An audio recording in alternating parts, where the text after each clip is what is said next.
Please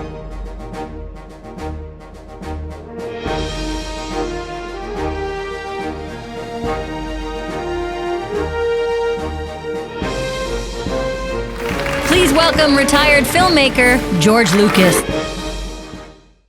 Guys, come on. We're trying. Wake up! Wake up! This stinks. This stinks. This stinks. This stinks. I can't do anything until... Oh, good. Some people are awake. Good. People are waking up. Doofus Clown's just starting to wake up. Guys, are you guys having fun? Let's get some donations in. Tonight's been a fun day. We got a lot left. Let me bring in... We got George is here. Here I am. Oh, boy. I'll tell you what. Some fascinating things I want to comment on so far today. Yeah, sure. Which is I would not have expected that. I believe that this is the first show in 100. Are we over 200? Where are we at hours-wise? Yeah, probably. Over 200 hours of show. And today we've had guests bring up Butterboy and the museum without prompting. Yeah. It means we're doing something right. Yeah, that's a good point. He also, Daniel brought up M&Ms, which, I know they're a common cultural touchstone, but it's been hours since we were talking about the M&Ms. I do want to say, Patrick, I have sent you 2 things. Yes. And we'll look at them in a little bit. Once Watto gets in, I have another guest I want to bring in, George. Well, when's the next stretch that we have guest lists? We'll put these into stretch goals. Yeah, we'll look at them. We have a little break after our next guest, so we'll do it then. Right. You know what? Should we just not wait for Watto? Should we just bring in our guest? No, I always think it's best to wait for Watto. And you know that's true. You know that to be true. Unless you feel it's an absolute emergency. I knew that's true. Let me see where he went. George, how are you feeling? What are we, 7 hours in now? We're 7 hours in. How do you feel? I mean, I felt better. Yeah, sure. But I don't feel like we're further along than it feels more like 2 p.m. or I mean, I guess it is 2 p.m. for me right now. Oh, what time is it for me? It's 3:30. What time is it here? I don't have a clock near me. It's 2:30 for you, George, right now. It's 2:30 up in... I guess it does feel like the right time then. Yeah. Okay, here's Watto. We got Watto. Watto. Yeah. I got a guest. I want to bring in a guest. Is that okay with you? Another guest. I know. George, Watto. Yeah. Our next guest, this is very exciting. Our next guest played Rachel Turner in Regarding Henry. What? Please welcome Kamian and Mikki Allen. Hey! How are you? I'm really good. It's such a pleasure to be here. It's nice to meet everybody. Yeah, we're psyched you're here. Now, Kamian, I want to show this off because I got a painting made. I had someone paint this just for today. It's really good. Really good, right? It's the really face, good. the painting of a painting. This is meta. Yeah. I really like it. This is good. I'm glad. How are you doing? How's everything going? Good. Thank you. This is the highlight of my year. So thank you. Good. I want you to tell them, because you told me a story about how you got Regarding Henry, and it's such a good, fun story, and I think that everyone will love to hear about it. I would love to share it with you. Yes. So I'm not a traditional kid actor. Yeah. I actually was a latchkey kid in Manhattan, which meant I was allowed to go the periphery of my street and no further, which in Chelsea in 1991 was pretty bold of my parents. Mm-hmm. And I saw one day when I was alone by myself, I saw that there was a movie being filmed across the street, and I went and I checked it out. It was past my zone, but I was bold. And it was Quick Change with Murray and Gina Davis. And I effectively stalked Bill Murray for 3 days and convinced him to go on a tour of the neighborhood with me, where I took him to the janky deli and forced him to meet Frankie and get a Frankie special. And I took him all around, and word got out in the neighborhood that I had kind of done this silly thing, and my sister thought it was really funny. And a couple weeks later, she was at her school where she worked, and she saw an open casting call for a movie with Harrison Ford. And she was like, well, you met Bill Murray. You may as well try and meet Harrison Ford. But I couldn't tell my parents because I wasn't allowed to take the train by myself, the subway by myself. So I kind of like snuck tokens and under cloak and dagger went up and met with the casting agent 5 times without them knowing. They took tapes and they sent them over to they sent them over to the director, and they had me do readings with Mike Nichols and J.J. Abrams. And then one day Mike looks at me in like the end of the summer and he's like, so, you're going to come back and do a reading with Harrison next week? And I was like, I can't, I'm sorry, school's starting and I'm not going to be able to get away with it anymore. And he was like, what? And I had to disclose that I had been coming into this agency without an agent or a mom. And anyway, we came up with a game plan to tell my parents over Sunday dinner, and because we felt that they would be in the best mood. And then I got the agent's numbers. It was Ellen Lewis and Juliet Taylor, and I got their home phone number. And at Sunday dinner, I told my parents what I'd been doing, and they were horrified because they figured that I'd been taking the train by myself and doing. And they called the agents, and the agents were like, no, she's telling the truth. We really want her to come and read with Harrison Ford.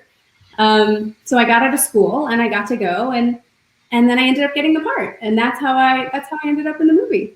That is a fucking unbelievable story. Pardon my language.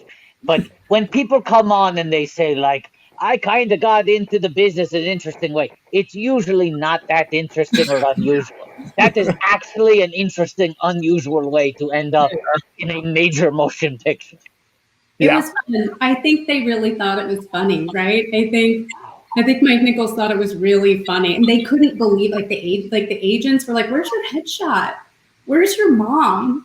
And I'm like, "No, I left it at home. She's downstairs. No big deal. Oh, good."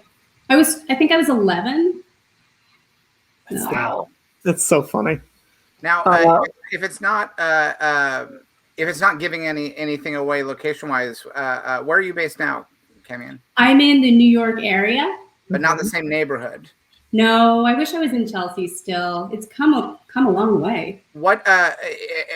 Forgive me because we've done the show in Chelsea before. Mm-hmm. What part of Chelsea? We were normally in the East Village, but a few times we did a show in Chelsea. Right. And I want to know what area to place in my mind, like the Bill Murray story. Where were you? Between 20th and 21st, between 9th and 10th, there's a big seminary, an old seminary. And that's where I lived for 7 years. And it was a brownstone across the street. So it would have been on 20th between 8th and 9th where they were shooting on location for that movie. Gotcha. So funny. Wow. What a great story. So then you get the part, you're dealing with Mike Nichols, you're dealing with Harrison, you're dealing with Annette Bening, you're dealing with JJ. There's so many people around. What is that like for a child to get to deal with all these heavy hitters? JJ was like a baby. Yeah. Mike was not, right? Mike was, he was a legend. And, Harrison was like an icon, and I was obsessed with him. That was the whole reason that I came, that I auditioned. And Annette Bening, I think, was like the most beautiful person I'd ever seen in my life. Like she had this presence, I couldn't even. And then my parents were just really, they just were really into the fact that I was super independent. So they put me on a bus, and I take the bus up 9th Avenue, and I go to Lincoln Center where they did all the readings in the basement of the Lincoln Center. And I turn up with I was a very serious child. I would turn up with my copy of Les Mis talking about being a vegetarian, and they would all just be like, who is this kid? And we'd do table readings, and it was we'd workshop, and it was a really fun process. And then most of the time, no one came with me to set unless it was legally mandated. So my mom worked, my dad worked.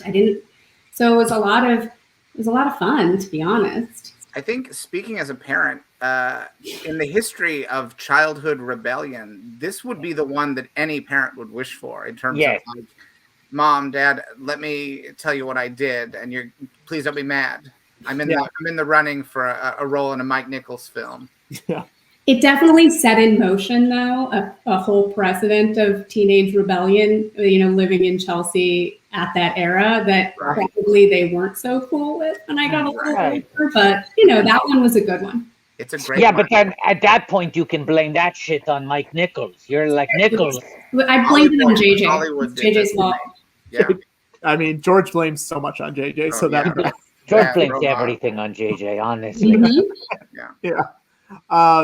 So what was Harrison like when you were working with him? Well, first of all, I tried to set him up with my sister, which was kind of, you know, I was 11. I really didn't, yeah. But I asked him, I think before I even read for him, before I would even start my lines, I was like, are you married? Are you looking? Do you, you know, and I was like, my sister's awesome. She goes to Princeton. She's so cool. So he was already sort of, you know, I think he thought I was really funny. I don't know if he knew if I was trying to be funny or if I just was funny. And when I would show up for readings and stuff with, you know, my copy of Les Mis, I was really obsessed with Les Mis at the time, the soundtrack, the book, everything. I think he just tried to get me to take him, you know, to be a little less serious. So he actually at some point asked me to call him Hair. And I was like, no, that's too far. Nobody needs that. We don't need that. And then, so we shot half the movie in New York and half the movie in LA. Mm-hmm. And in New York, they discovered that I had a Game Boy and they started taking it and like using it. And Mike and him would just play Tetris, except like, and Chainsmoke and play Tetris and do this stuff. And then when we went to LA, they just full on took it, like no hold, but they would come into the trailer, take it, they wouldn't give it back. And so we had a little, you know, rivalry around the fact that I really wanted my Game Boy back. And it's weird. You would think that Mike Nichols and Harrison Ford would realize that they had the ability to buy their own fucking Game Boys. They're well-connected billionaires. Wanted it. That's not what they wanted, though. They didn't want to buy a Game Boy. They wanted to take a Game Boy. They wanted Kamian's Game Boy specifically. Yeah. Yes, right. Part of it is the thrill of knowing that you didn't buy a Game Boy. You took. Did you ever just like tell them though, like you could go to Toys R Us? It's like $80 or whatever. There are multiple games. I'm sure I was like, I can just get in the car and they can take me, and then you can give me my Tetris game back. Yeah. Or knowing the way you've described yourself as a child, be more like, I could just get in the car. I'll drive down there. I'll get it for you. I'll be right back. I'll shoplift it. So that's good. It was an overall positive experience. You had a good time. When the movie was done, did you want to keep going? Did you want to keep acting? Or were you like, one and done, I'm good, thank you?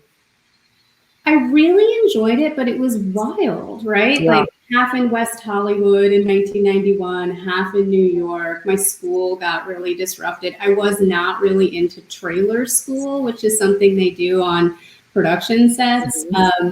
And I got an agent. I went through the motions, and then I would just kind of go to casting calls and get really not into it. And the other kids that were there were really into it, and they had stage moms, and there was all this pressure on them, and they were crying a lot. And I don't know. I kind of just figured it might be good to be a kid and not be a kid in Hollywood. Sure. Yeah. That's yeah. true. But I loved doing the film, and it was super cool. Yeah. It's also good if you had a good experience on that, but also had the sense of like, it's not always going to be a good experience if you keep trying to do this. That's a very sort of smart instinct to have at that age, that just because one thing was good doesn't mean that it has to be the rest of your life, or that it is a good idea for it to be, you know. So that shows a lot of wisdom at a young age. I do sometimes think that, like, oh, maybe there should be a rule that child actors get to do one big project. Mm-hmm. You know, and it's like, if you've done your one, then you have to go be a normal person again. If you want to act again in like 8 years. But I get worried sometimes when I see people like in the position you were in, where it's like, well, now they have this large role in this big movie with these big people, how quickly you could get caught up in the hurricane of all of that. You can. And I mean, George and Watto, you know how this feels. People speak when they act differently. Their faces change, and suddenly there's this layer to everything. I found that really hard when I was 12. I was like, right. But that's very healthy. And the flip side of the coin is the kids who go, oh, I like the way this feels. And then at a very young age, now you're addicted to that, right? The rest of your life is, I have to hold on to this look. Yeah. No good. No good. No I good. could not look the same way that I did when I was 11. I have pictures that I've found. So the first one that I have is on. I was allowed to bring a camera to set. I'm so sorry, the glare is bad. Oh, it's good. If you hold it, I bet if you hold it closer, it might even be better. Yeah. Like me, and then this is JJ over here. Oh my wow! Look at those rims. That's his head. You can see. You can see. Yeah. That's great. And this one was something I was really proud of because at the time Harrison didn't do funny faces in public at all, ever. And I have this, but you'll have to forgive me. It used to be in a frame and the frame broke. So it's this odd, and of course I've had it since I was a kid, so I cut it out. Oh my gosh. It looks like it's his Instagram profile. Isn't that fun? Oh, that's the best. Beautiful. What a treasure. That's the best. Oh, man. Now, you say that it's hard that you wouldn't be able to look the way you did when you were 11, but technically that's not true in terms of filmmaking. That if with technology, with digital technology, you could make a follow-up to Regarding Henry that starts literally 10 seconds after the film ends and picks up from there and sees where it goes next. Would you, if a Regarding Henry, if JJ wrote another story, but it has to take place then, he didn't want to recast, would you be willing to do motion capture? Hang on, can I pitch a title really quick? Yeah. Regarding Henry. It's a great Get out of here. Off the stream. Off the stream. It's a great title, but you have to go. You have to go. Sorry about that. Do I have to cut bangs? Nope. They would add the bangs digitally. Digital. Yeah. They'd basically be using how you looked in the first film as reference, but then using technology, using Irishman style technology. I don't know if you saw The Irishman on Netflix, but they were able to make Joe Pesci and Robert De Niro look like very young people. And they did it. The acting is still their current acting, but the technology makes them so they'd be able to make you look identical. Would you be down for that? It's not quite animation, but it's close. They did it in the last Terminator movie too, where present day Edward Furlong played like 12-year-old Edward Furlong, and they digitally, it's like he's puppeteering it.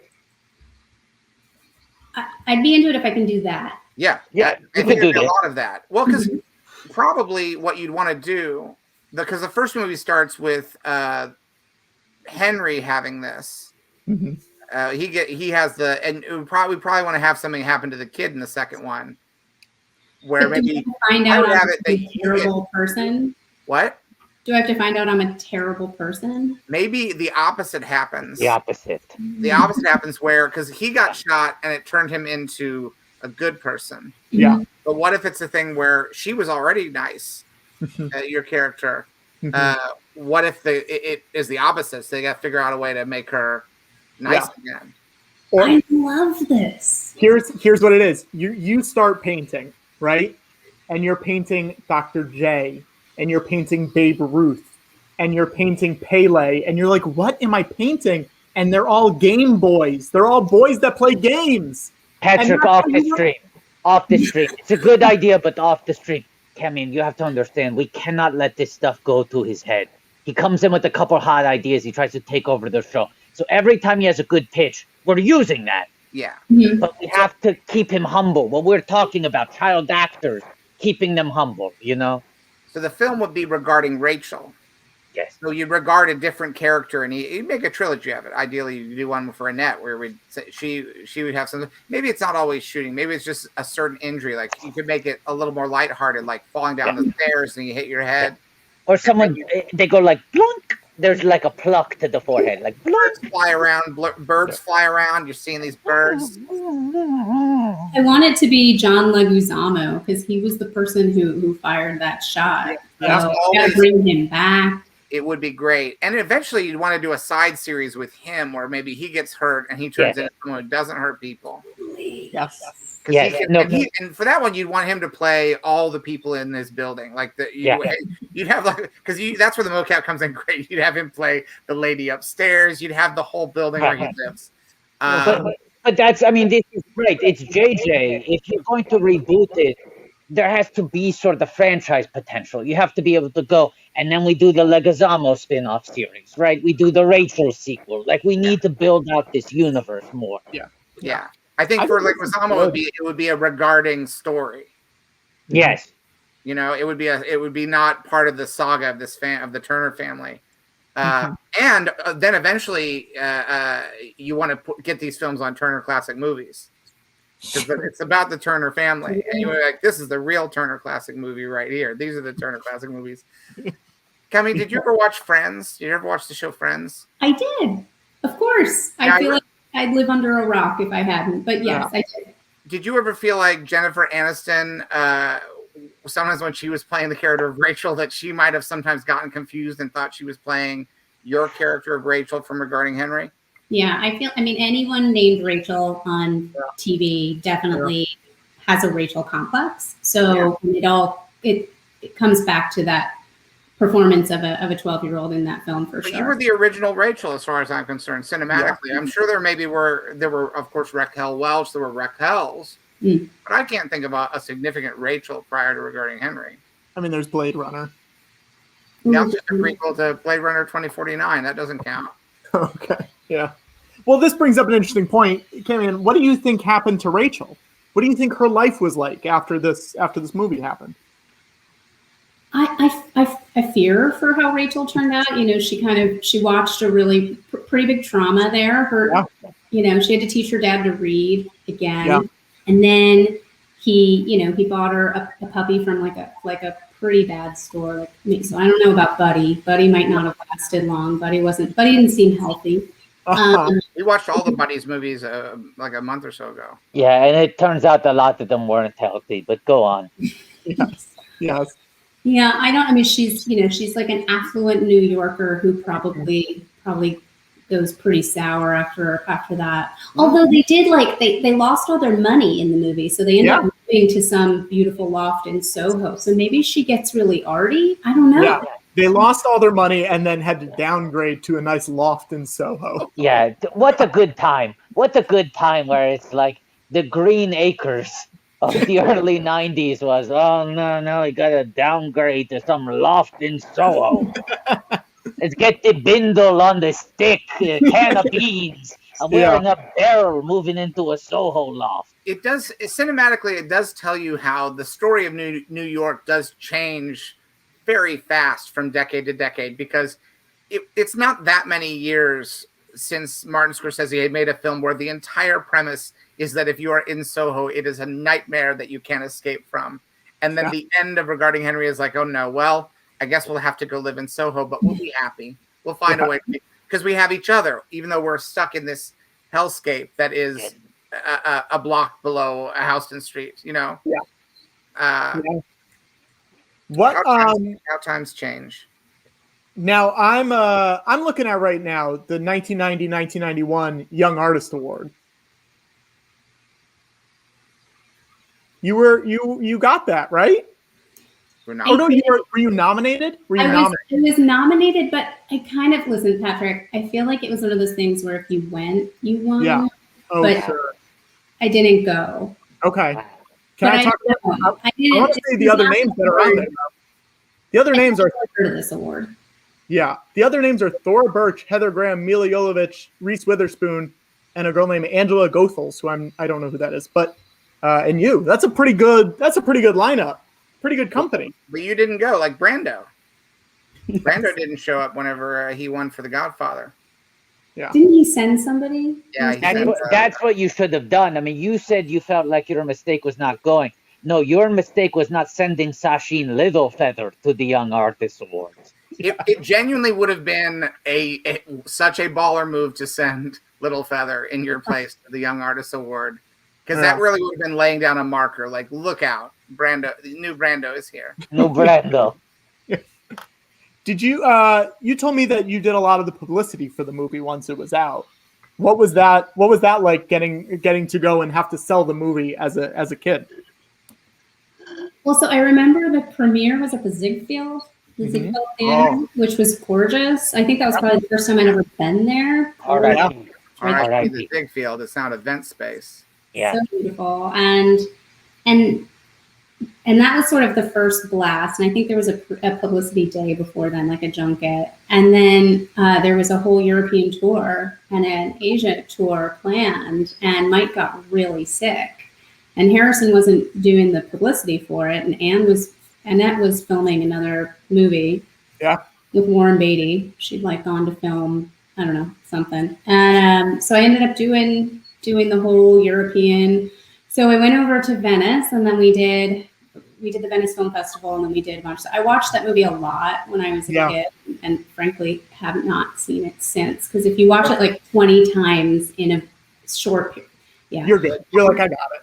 I see it.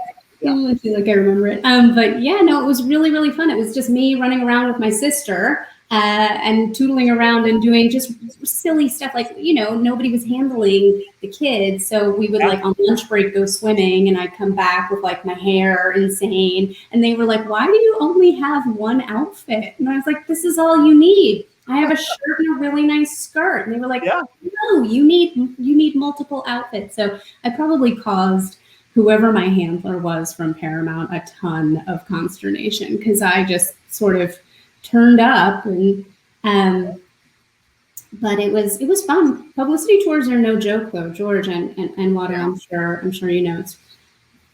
It's a gauntlet. It's a real gauntlet to run. Yes. Bugsy was the movie that Annette would have gone on to do with Warren Beatty, I think, right after this. That's when they met and fell in love, is it not? Yeah. Yes. Yeah. And they made Love Affair together a few years later. Right. So, I mean, in a way, you taking the lead on that publicity tour is what allowed them to start a family together. Yeah. They owe you big time. Without that, Warren Beatty might never have been tamed. He never would have been tamed. The wild stallion would still be running free and sad. Lonely. Have you run into anyone from the movie since that came out? Yeah, I it's funny, I saw Donald Moffat. I can never. I saw him at a Shakespeare in the Park, and I remember being really thrilled about that. But like, you see people in New York. I haven't run into Harrison in years. And then I ran into her in a restaurant a long time ago. And then we used to have lunch together pretty, and he was just a really great person. So I have not seen JJ in all these years. So no, but he doesn't return George's calls either. So it's okay. How does Not for lack of trying. Did you ever see the movie Clear and Present Danger? I did, yes. Was it funny to see Harrison, Donald Moffat played the president in that, and Harrison gives it to him pretty good. They yell at each other quite a lot in that. Was that an interesting? Because I feel like sometimes you work with people and then you don't see them for a number of years or decades will go by, but you're working and they're seeing your work and you're seeing them in work, and it almost feels like you are catching up with each other when you see actors you've worked with in other things. It kind of feels like, oh, I'm touching base with this person, even if you're not having any direct communication. You ever feel that when you see people that you knew from this film experience in other movies? Does it feel like, oh, I'm seeing an old friend? Oh, for sure. Especially, absolutely. And it's weird because that was so long ago, but I still feel very close and familiar with them. I think that's part of the thrill of working on on an intense project for a period of time, especially that one where we got relocated, in the middle of it. So there was like this, everybody was, I think that's so true. And even though I don't really speak to them anymore, I watch their, follow their careers and watch people's lives. And it's pretty great. Yeah, the connection doesn't really go away. You do you try to stay in touch with people, but in some ways you are each remotely staying in touch just by staying aware and having them. It's almost like the thing that people say whenever you're looking for comfort when someone passes away, and say, well, they don't really leave if they're in your thoughts. That's also true of people who are still alive, but that you're not interacting with. That they stay alive in your mind, and you're in your awareness, and you're thinking of them. Yeah. And in my mind, we never really lose the people we love. They just drop out of the show. There you go. I do want to say our fans work fast, and if you go to your IMDb page right now, it says you're known for Regarding Henry and the George Lucas Talk Show. Oh, yay. Guys, thank you. That's awesome. I love it. That is a genuine badge of honor on IMDb that now says that. I'm really excited. Really excited. Thank you for coming on. Can I ask real quick just about what your backdrop, because you have a couple of very interesting things Yeah. that are catching my interest. What is the poster? It's a very striking looking poster back there. This is a collaboration between two artists. One is Mike Giant and the other is Dalek. And it's called Funk Pucker. And it's just a really cool piece of art. So like this little guy right there is sort of the Dalek-y thing. And then the hands are the Mike Giant part of it. And they're just really great artists. And then this goat is just a friend of mine. I got him a while ago. I got him in Udaipur, and he sits there and he keeps me honest. He whispers things in my ears when I need him. What about those little red ponies? These are just Swedish horses. Not just. These are not just Swedish Don't horses. undersell them. Those are Swedish horses. Yeah. Those are Swedish horses. They're figure horses, and this is like a piece of art that was done by a writer named Lori Colwyn, who's like an old New York. She actually lived on my block. She totally knew that I was in the movie, and she would talk to me about it, about 10 minutes of fame and all of that. But she's a great writer. If you have a chance to look her up, you should read short stories and stuff. Yeah. Absolutely. Well, thank you again. We really appreciate you coming on because it's such a good story, and I'm so glad you were able to. But also the shirt. I wore this for you, George. This says, hold on. Nano. Oh, excellent. Wonderful. Yes. Oh, yes. Oh, yes. Oh, yes. Very good. Hey, he goes, wait, that's Sorry. Oh, no, you started this, and now they're going to do this to me for 6 more hours. Yes, sir. I would like that, sir. Oh, boy. Thank you so much, Kamian. This was so great. Bye. Goodbye. Talk to you soon. Bye-bye. I love that shirt. The best. What a story. And what a callback to Gary Marshall. I know. I believe. What is this, Herald Night? Are we in third beats? Can I tell you something? I believe that is the first time she has done an interview about the movie since the movie came out, which is very cool. I mean, it truly is. There are 2 titles on her IMDb page now. For years, it was a perfect career. Just one Mike Nichols, Harrison Ford. No. For 2 things regarding Henry and the George Lucas talk show. I sent you the other picture. Patrick, can you put this up just because the visual of it? Yeah, hang on a sec. It's just an incredible image. Yeah, hang on. Because this is the only time we have dominated someone's IMDb page this much, that we are 50%. Yeah. 50%. Yeah. Some Lena316 in the chat saying a Mike Nichols and a George Lucas, perfect career. Perfect career. Yeah. That's better than John Cazale. Yeah. So we have a little bit of a break now, not super long, but we've got some time to kill. So now it's whoa. Looks like we got some time to kill. Oh, looks like we got some time to kill. Somebody call John Grisham because it looks like it's a time to kill. Guys, we need to raise some money because I need dinner soon. And we are not at What Lies. We're not at What Lies Burrito. We are at 3823. I need us to get to 4,500. Okay. We also, I got a pack burning in a hole on my couch. Well, we've been sitting at Secret Life of Carrots 2 for quite a while. Yeah. I think we can. You guys, I really need food. I didn't eat lunch I today. mean, and I thought people would want to see Watto eat the ultimate snack. Yeah. It's in here. You won't know what it is unless we reach 5,000. Yeah. Well, now we have. But I have to promise you, I'm not overhyping this. This is the ultimate snack. Let me see the stretch goals again, because I have two things. A very short film that I made called Old Friends. Mm-hmm. I made it today. I made it during the stream. Yeah. A new Lucas. A new little Lucas. It's just a tiny little film I made. It's just one shot. We did it all. It's a oneer. We did it in one take. One shot. Interesting use of the word we. What do you mean? We did it in one take?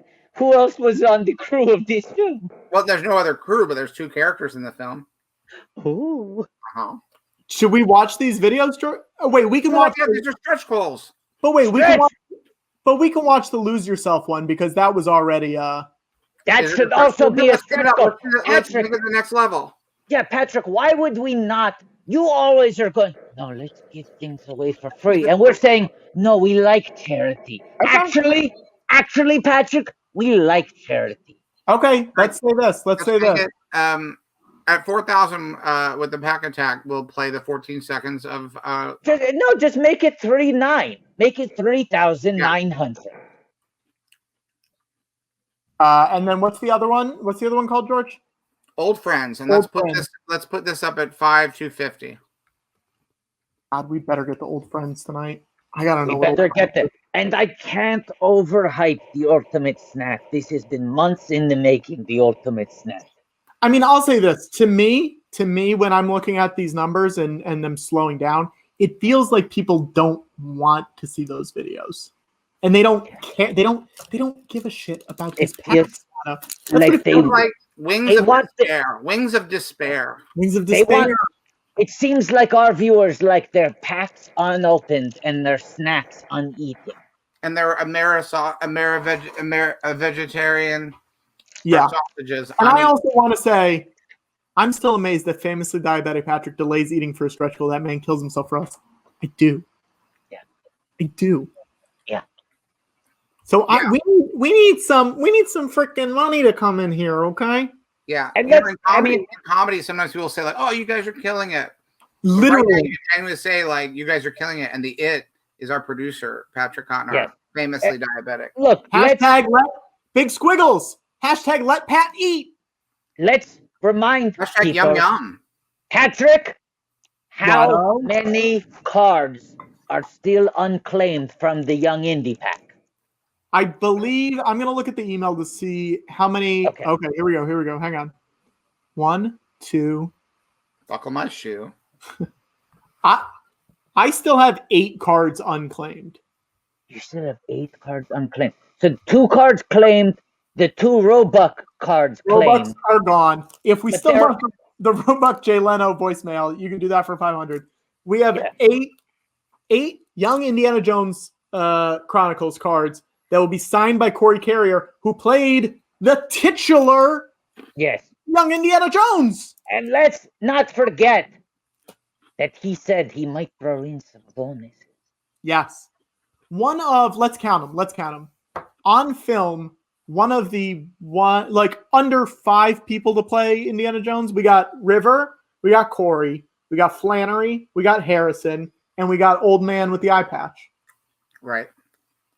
People are waiting for Indy 5. I got news for you. We already got them. We got them. You got the big Indy 5. Indy 5.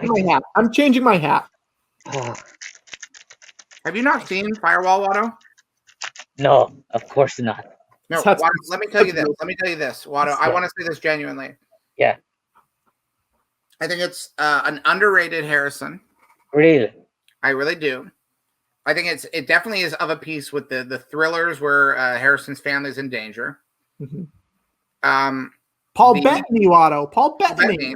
I love Bettany. There is a hand-to-hand fight between Harrison and Paul Bettany that came in for a certain amount of ridicule when the film came out.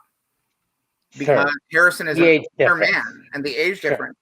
I actually think if you go into that film with the right attitude and not looking to not looking to see what's funny about it, but actually engaging with it, I think there's something genuinely moving about the way, like, Harrison has always treated action from a human standpoint. He's always known the value of being vulnerable as a hero, being physically vulnerable and emotionally vulnerable. Sure. You see it in Jedi when he comes out of the carbon freeze. He's not he's a macho man. He's a manly man, but he's also confident enough to George, be. you're talking about my favorite song. Macho Man. Yeah, it's a ruined song, Patrick. Yeah, That's a song you play it 3 times, and a bunch of idiots storm the Capitol. That of course, that's the favorite song of someone who would book 88 guests exactly for Life Day. Yeah. Also, fucking take off that almost red hat while you say that, Patrick. Yes, unbelievable. Okay. Jesus Christ! You know what? I will say, listen, hang on. I did watch an episode of The Muppet Show this week where Link Hogthrob sings Macho Man, and it did feel different watching it this time. Yeah, it's going to be a while before that song isn't fucking ruined. Yeah. Not the song's fault, not the band's fault. It's just the way it is right now. If someone truly disgusting likes a thing hard enough in front of you often enough, it ruins it. If just one person likes the thing, See, this is a good example. And often enough. Now, Patrick, this is a thing I used to love. That song you're singing. Patrick, let me finish my praise of Harrison's performance in Firewall, because I don't think it's the reason for the season. Reason for the season. The reason for the season. Without spoiling who wins the fight at the end of Firewall, there are moments that Harrison plays that, to me, read as how a man of his years would genuinely feel both before, during, and after a to the death, essentially, physical fight with someone who is a threat to both himself and his family. He plays it in a way. There's a moment where he's literally shaking from fear. And I just don't know that many actors who are as rugged as he is, who would be willing to go to those places. And it elevates what is otherwise, I think, a solid genre thriller, sort of. It's a solid thriller, but he takes it to another place. Yeah, and I think it's some of his finest underrated work of the past few decades. Hey George. Mm-hmm. It's time to go get those vegetarian sausages. Great. Because we are at $4,740.15. Wow. That's a big we want jump. to play the 14 seconds first, and then I'll go get the vegetarian. Yep. Because we also have Pack Attack Lotto. Yep. Here we go. Let me pull this up.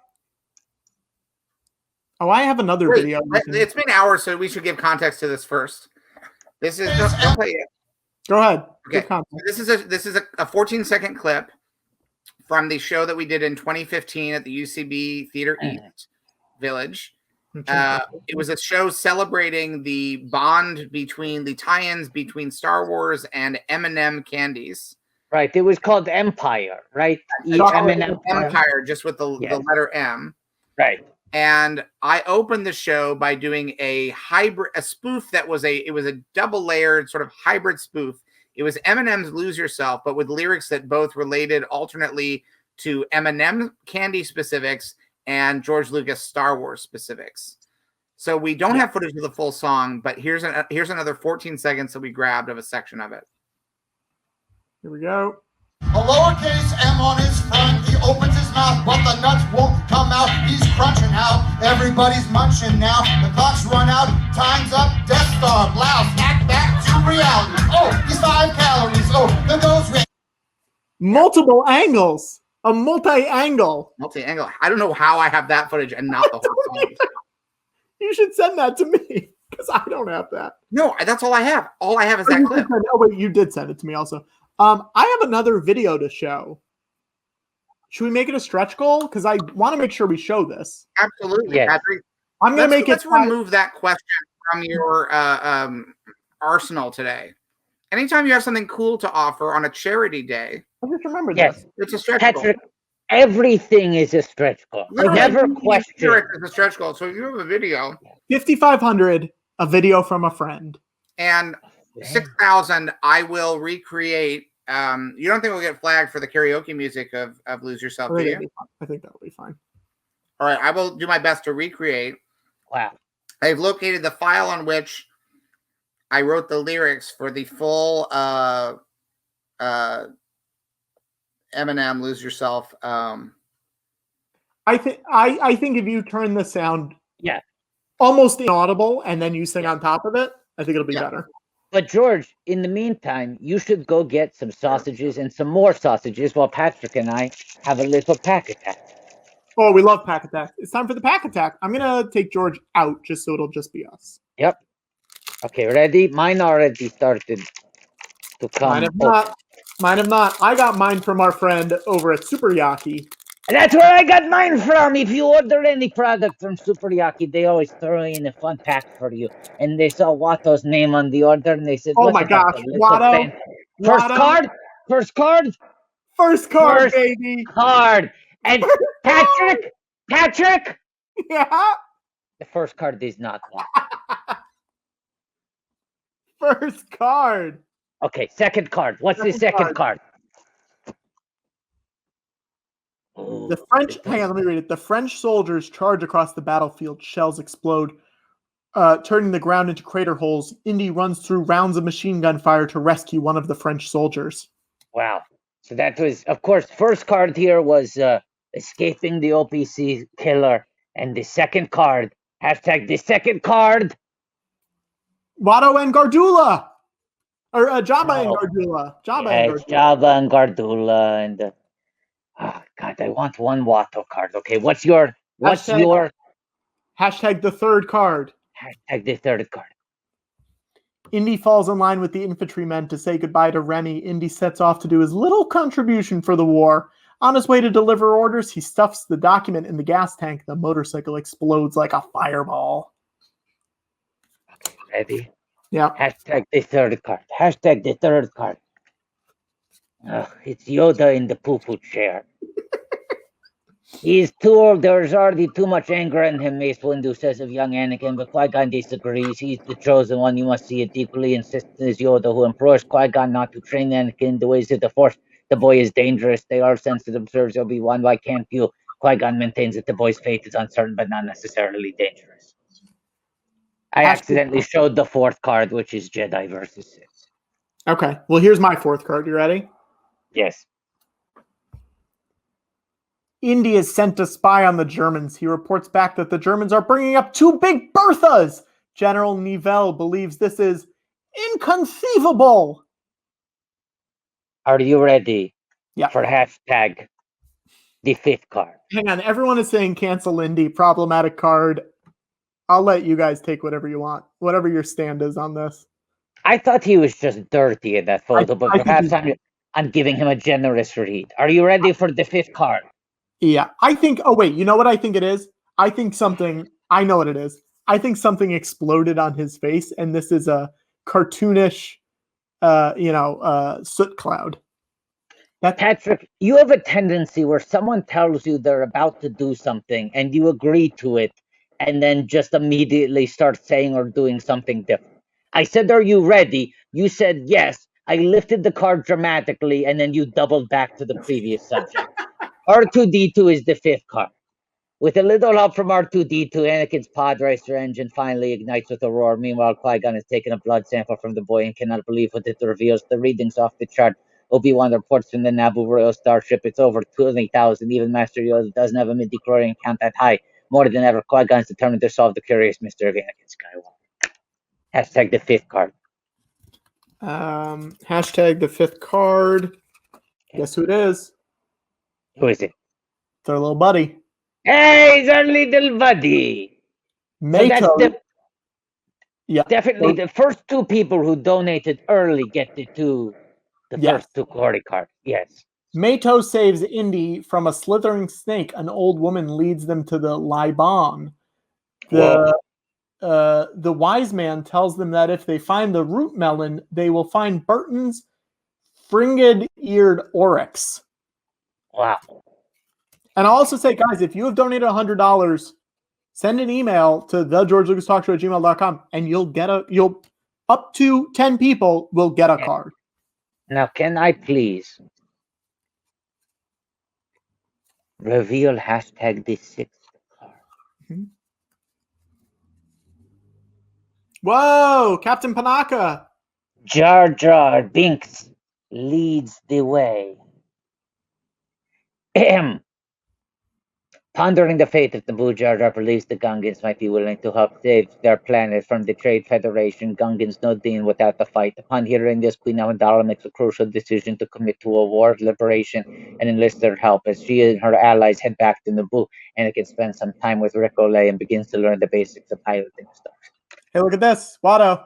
Hey, guys, glad you're opening them up. This is Corey. I'll make sure all cards have my image when I sign. Hey. Here we go. Hashtag the 6th card, I think. Right, Watto? Let's see. 1, 2, 3, 4, 5, 6. Hashtag the 6th card. Yeah, hashtag the 6th card. Boucher falls to the ground, doubled over. He is shivering and wheezing. Indy is now in charge and decides to hire a boat to Port Gentile where the weapons are waiting. Not Boucher. Boucher, he falls over. Are you ready for hashtag the 7th card? Yeah. Who's that? Hit droids at work. Oh, we're getting so close to you, Watto. Getting so close. Seemingly always underfoot, pit droids are used as Padres crew members by the Tatooine pilots. They are highly durable repair workers who can lift many times their own weight. While programmed to be technicians, most pit droids exhibit comic behavior that is feisty and even mischievous. A swift hit on the nose causes them to automatically fold up into compact size as per their design.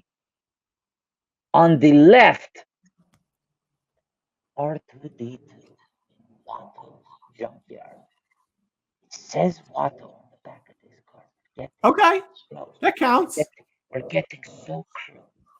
Here we go. Watto, hashtag the 7th card. Hashtag the 7th. I believe this is 7. Here we go. 7. Guess who it is? Ba-ba-ba-ba. Indy and the others enter Kaz's tomb and step down into a dark tunnel. As they go into the chamber, their room looks completely burnt out. They lift the coffin to find Kaz's mummy, but no artifacts. Oh, Watto, I'm excited for this next one. Now you have 10 cards in your pack. Yeah. You'll see why I say I'm hesitant to say that in the next one. But I only had 8, and so this is the final card. Hashtag the 8th card, hashtag Watto's final card.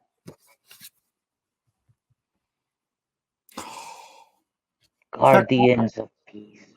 Yeah. 2 Jedi, Qui-Gon Jinn, and his apprentice Obi-Wan Kenobi arrive on a Trade Federation battleship to start the blockade crisis diplomatically. They await the arrival of Viceroy Newt Gunray. Obi-Wan is apprehensive. I have a bad feeling about this. What a funny joke.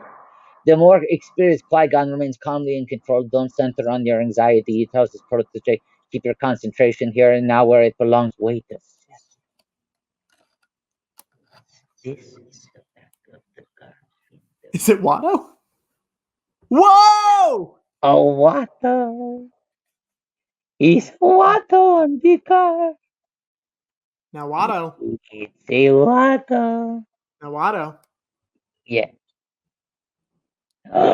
That's a good. Is that the hologram? What am I looking at? But you might be looking at this card and you're like, huh?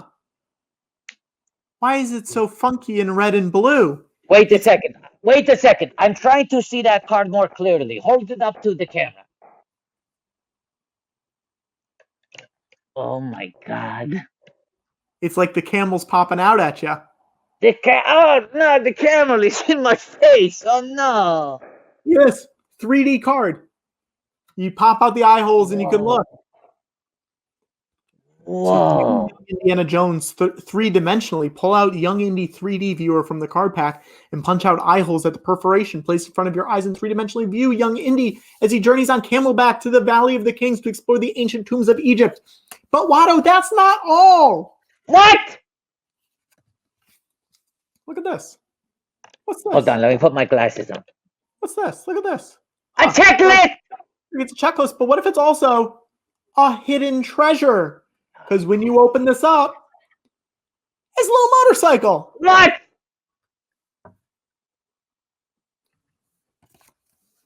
Little motorcycle. A little motorcycle. That's funny, George.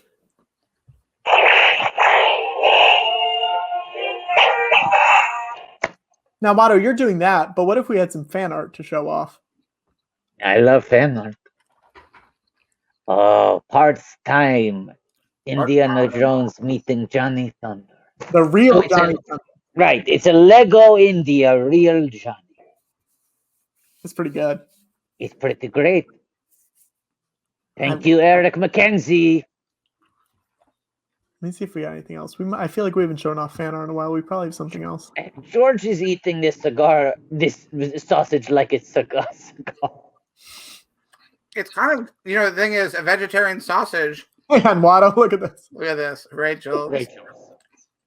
Hmm. 3 Rachels. 3 Rachels. George, I swear to God, if you find a way to force some third beat of that joke onto this show.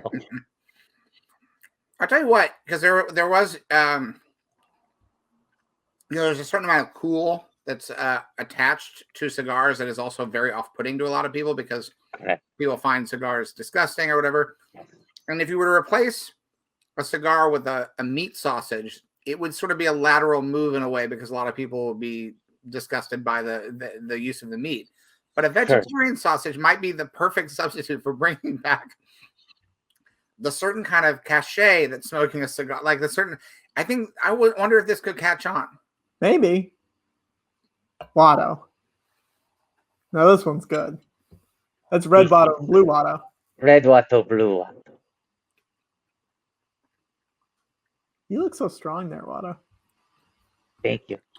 It's also a tribute to Mr. George Burns, whose last film appearance was in Radioland Murders. He always would have these cigars. Look at that. It's more terrifying than the expression you were actually making when Red Watto is much friendlier and not as sexually charged as the pink pride stripe. What about this one, George? What about this one? Hang on. It's a little more. There's something about when you get under the stripes in it that makes the, shall we say, the Right, this is the one. That's the one that really makes the nose. Yeah. Watto, enter the Stripe-averse. That's what you're doing. Yes. Mm. This Watto, I was going to say, there might be some funny observations made in front of this Watto.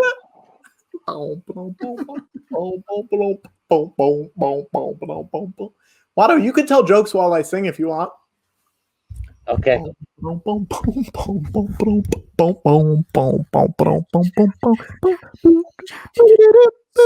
Folks, what's the deal with celery soda? Is it a soda or is it a stalk of celery? Who are the ad wizards who came up with this one? Thank you very much, everybody. I've been watching. All these things about me, why don't they just let me live? I just tried to sing the Castle Rock song and I accidentally sang Gracie Films.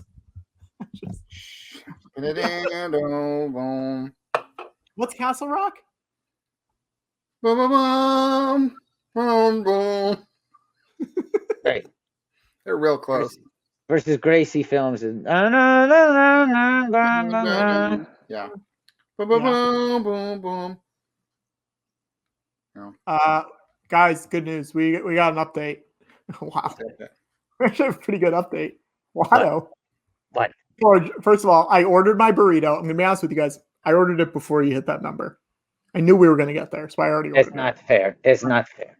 We're at 5,065.15. Well, I wasn't going to eat it. That was the thing.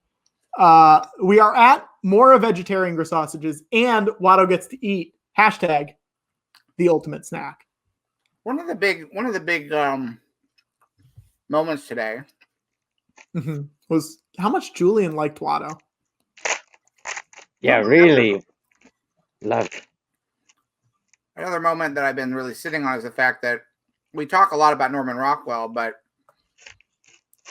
this is the first time we've ever really gone into the fact that I incorporated Norman into the Indiana Jones universe and had him played by Lucas Haas. Star of Witness. Yeah, we gotta get Lucas onto the show to talk about Norman. Man, Patrick, I wish we could. Do you know what I have here, Patrick? No, Watto. What is this? Is this legal, Watto? What's going on in here? Is this Fun Dip? What is this? Patrick, What is? several months ago, I know you what brought it this is. to my attention. I know what it. Wow, Watto. Wow. Can you find the link? Hang on one Wait, what is second. this? I'm in the dark. What is happening? Is this Hang on. You'll know what it is in 1 second, George. Oh, God, I don't know if I can find this anymore, Watto. Let me see if I can find it. Because I believe Patrick is the one who brought this to my attention many months ago. And there was an extended back and forth negotiating the price. The original ask was, let's just say, fucking insane. Yeah, I cannot find it anymore, Watto. Oh, I found it. Hold on. I found it. tell the full story of this, Waldo. Well, Yes. let me bring it up first. Hang on. Okay, hold on. I can't even remember. Is this something we talked about on the show or off the show? I think it was off the show. I Yeah. think this is a debut to the audience, but this is a saga that's been going on quite a while behind the scenes. And it's so funny that this is almost like the way we're doling up this story. Your reveal revealed nothing, but it was tantalizing. No one knows what this is yet. Yep. Okay, Patrick, I sent you the photo. This was originally on eBay. I believe the original listing was for $100. Watto countered with 35 cents. They countered with $35. And several months later, this seller who was offering Star Wars Episode 1 Cheeto looks like Watto rare, unique collectible Episode 1 said, I really am looking to sell. Would you do $10? And Watto agreed. And now Watto is about to eat the ultimate snack. So I want to make it clear, we do not know how long this was in the collection. I know it took months to get the price down, and I also know I've had it for months. This has to be a high number, Watto, because this is going to hurt you. $5,000. $5,000, George. We got there. No, that's what. Oh, this is the ultimate snag. It's been paid for. Yeah. Oh no. Yes. If I known that, Watto, if I had known this was what the ultimate snag was, I would have pushed you up to 8. This is because you're going to have you will. I'm in a few moments. I'm going to say you ate it, and if it had been at 8, we would have had some wordplay there. It would have been funny, but I just want to say, if people are saying, "Oh no, this old Cheeto, the price should have been higher," then I'll say, "Open your wallets." In commemoration of the fact that I made this sacrifice, that I want to make this within reach because I want to make sure it happened. It's been waiting too long. Is there a way, now that people know what the ultimate snake is there a way to make, is there an amount people can donate that would prevent you from eating it, and then a further amount that people could donate to then make you eat it again? This is not our list, George. Yeah, George, I need to eat it. It's been too long. It's Chekhov's gun. I think it's time. But you guys better donate because you're getting to watch him eat it. Watto, do you have any things you want to say to this? There aren't a lot of Wattos in the universe. Yes. Are there some things you'd like to say to this Watto before you eat him? Yes. Hello, Cheeto Watto. I hope your life has been good. You were saved from a bag of Cheetos. You were placed into a Ziploc bag. You were photographed. You were put up on eBay, where the listing might have remained for upwards of 2 years. It feels like it was there for a while. I haggled, I bargained, I begged, because I wanted you for my own. Some thought maybe because I saw a little bit of myself in you. I viewed you as a son figure, one I could mentor. But no, that's not why I wanted you so bad. It's because I saw what was happening to you and I thought, this is inhumane.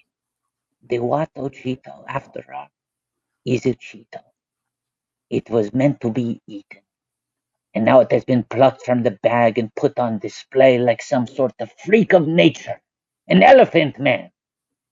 But no, Watto Cheeto. I know what's in your heart.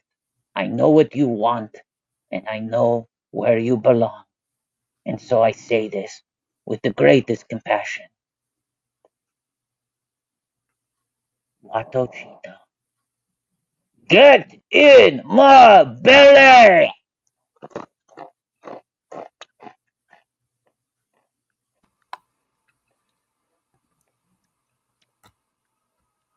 This might be the worst thing I've ever eaten. I cannot overstate how bad it tastes. I knew I was biting into a Cheeto that has been preserved for upwards of a year. But God, from texture to taste, this thing really surprised me. One could say you should have known, and I would have said, I braced myself for a lot. But this went beyond. The ultimate snack. I'm so happy. I'm so happy. The Watto Cheeto. I'm so happy that it took you so long to eat it because my food got here. I went downstairs, got it, came back up, and you were still talking to it. And I was so happy I didn't miss you eat it. Yeah, you know why? Because Watto's a fucking professional. Yeah. Although, what do I have to say? Can I say something? I have to say something first. Somehow the aftertaste is worse. I don't even know how to explain what is happening. This is not even contending for whatever journey this is going to have in my body for the next 12 to 24 hours. The aftertaste is abysmal. Go on, George. Got to hold my nose here. I'm glad that I do know that sleight of hand is not part of your code. Because it would have been a great, I think for people who are masters of that, they would have been able to do that because you have the trunk to guide and everything. And we know you're good enough to be able to act at this level. But I'm just glad that I know personally that you don't have sleight of hand in your code. You can't do it. No, and this is an honest show. Even if I did have it in my code, I wouldn't do it because this is for charity. Yeah. It's a good cause. And as I spend the next 24 hours on the toilet, whatever is coming out of one end or the other, I want folks to know I will have no regrets because I did it for charity. Meanwhile, George eats healthy snacks. Watto, and now I know this is a long shot, and forgive me if this is vulgar, but It's getting worse by the moment. Go on, George. I feel like you opened the door to this with your previous smirk. What if it still looks like Watto at the end of all this? I took many bites. You heard. People are saying in the chat, they heard the crunch. I chewed it thoroughly. If That's why it I'm comes asking. out looking like Watto, my mind will be fucking blown. That, I mean, you talk about sleight of hand. That would be the ultimate magic trick.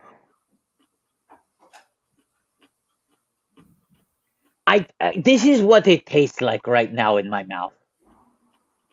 It tastes like I went to an antique store and licked everything.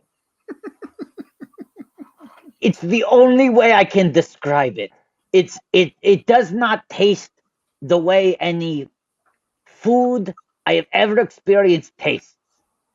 It tastes the way dust smells.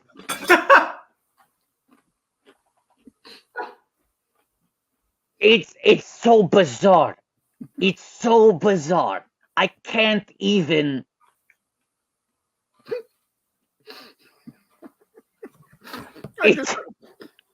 It's getting worse. What, George? I also just I'm laughing about multiple things right now because Yeah. because while I was laughing about you saying that it smells like dust tastes. I also remember that several hours ago, in the voice of Ultron, I got to the unheard verses of I Got No Strings on Me. I'll bust strings for you.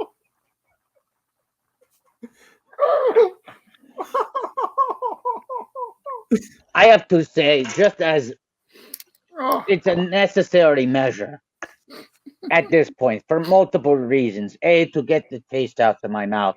Watto. But does it go beyond being necessary? Are you saying, is what I'm about to suggest potentially a stretch goal? No, I'm asking if it's an extraordinary measure. Yes, what I'm about to do next is necessarily an extraordinary measure. It's not a stretch goal. I will say this. Watto was thirsty. He came back from the break with a cell ray. It quenched his thirst. Now he's quenched Watto. But he's stuck with this awful aftertaste of the Watto Cheeto, the ultimate snack. And no basic beverage is going to wipe it out of his mouth. I think it's time for a return of a popular character from a recent episode of the show. Whiskey Watto. Oh no. Watto, we have like 6 hours left, Watto. I have no choice. This is not for fun. This Okay, is don't not go for crazy. sport. No, I'm just saying I need to do a little. A, I need to burn this out of my mouth. B, I need something to cut the discomfort. Oh, as you show off your burrito. What lies burrito?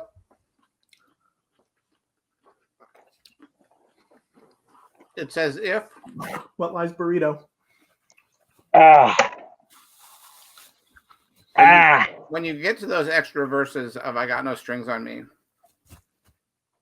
Oh, it's as if Ultron is channeling James Spader's character from Secretary and oh, writing new lyrics.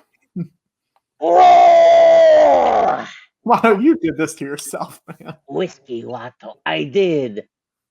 You pointed out that there's 6 hours left in the show, and my response to you is, yeah, but we don't have a guest book for a while. That's Got not to true. do something. When's our next guest? 20 minutes. That's half a lost. It's half a loss. Yeah. Patrick, I have a question for you. Mm-hmm. We're lost. That's a great question, Watto. I think it ended up being near it was in like the Atlantic Ocean. I can't remember the name of the island that they landed on, like when they left. I'm gonna look it up.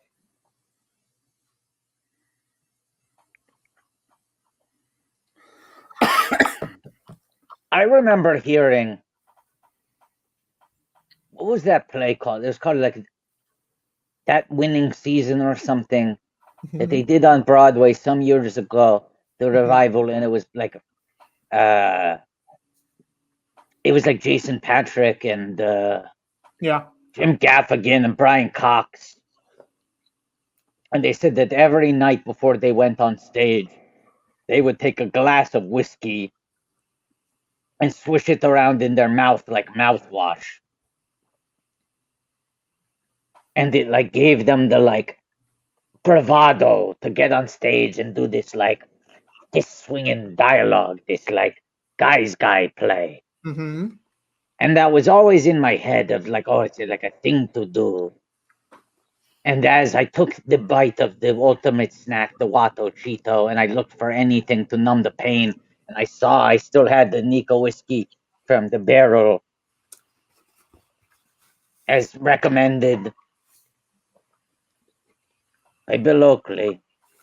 I said, let me do the mouthwash swish and see if it gets the taste out of my mouth. But also, I feel ready to do a dramatic monologue.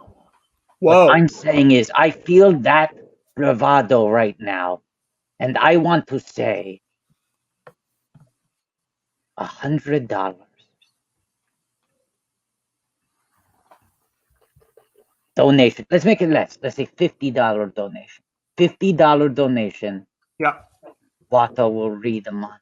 The first $50 donation. The first $50 donation, Watto will read a dramatic monologue. I will also say we are at 5275 right now, which means we get to see Old Friends, the video that So let's watch Old Friends and wait for the next $50 donation. Watto is ready. He could do some Tennessee Williams. He could do some Eugene O'Neill. Dealer's choice. Oh wait, hang on. I believe hang on. I believe it has been claimed. The video? I believe the $50 donation it's already been claimed. Okay, can you type in the private chat what the monologue is? I'll pull it up while we watch Old Friends. Yep. And I will get into character. Here we go.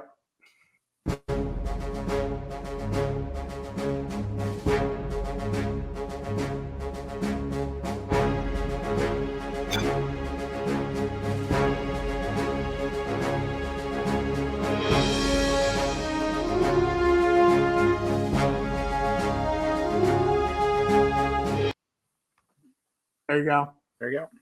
I mean, it's great, George. If I had to give it a subtitle, I would call it Old Friends, a retired filmmaker struggles to figure out if there's any way to frame this shot so you can see Han Solo in Norman Rockwell's little mirror, and then he gives up and he goes back to a better framing. Mm-hmm. And look, let's have a Q&A with the cast of Old Friends.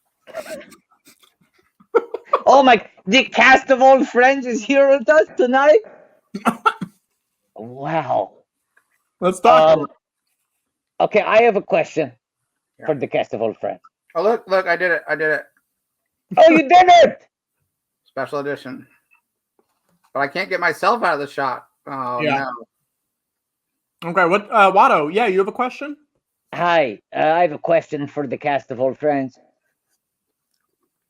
Actually, less of a question, more of a comment.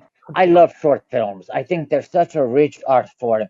And you know, it's such a problem that we here in this country, we do not respect the arts. And everything is all commercial. It's a business. And in other countries, in Europe, they have arts fund. The government funds films, not just feature films, but short films to develop new voices. That's what the lottery goes for. Not to just pad out the pockets of fat cats, but to allow retired filmmakers like George Lucas to make a little short like Old Friends. So that was my question. Once again, not a question, more of a comment. All right, well, thanks for your comment.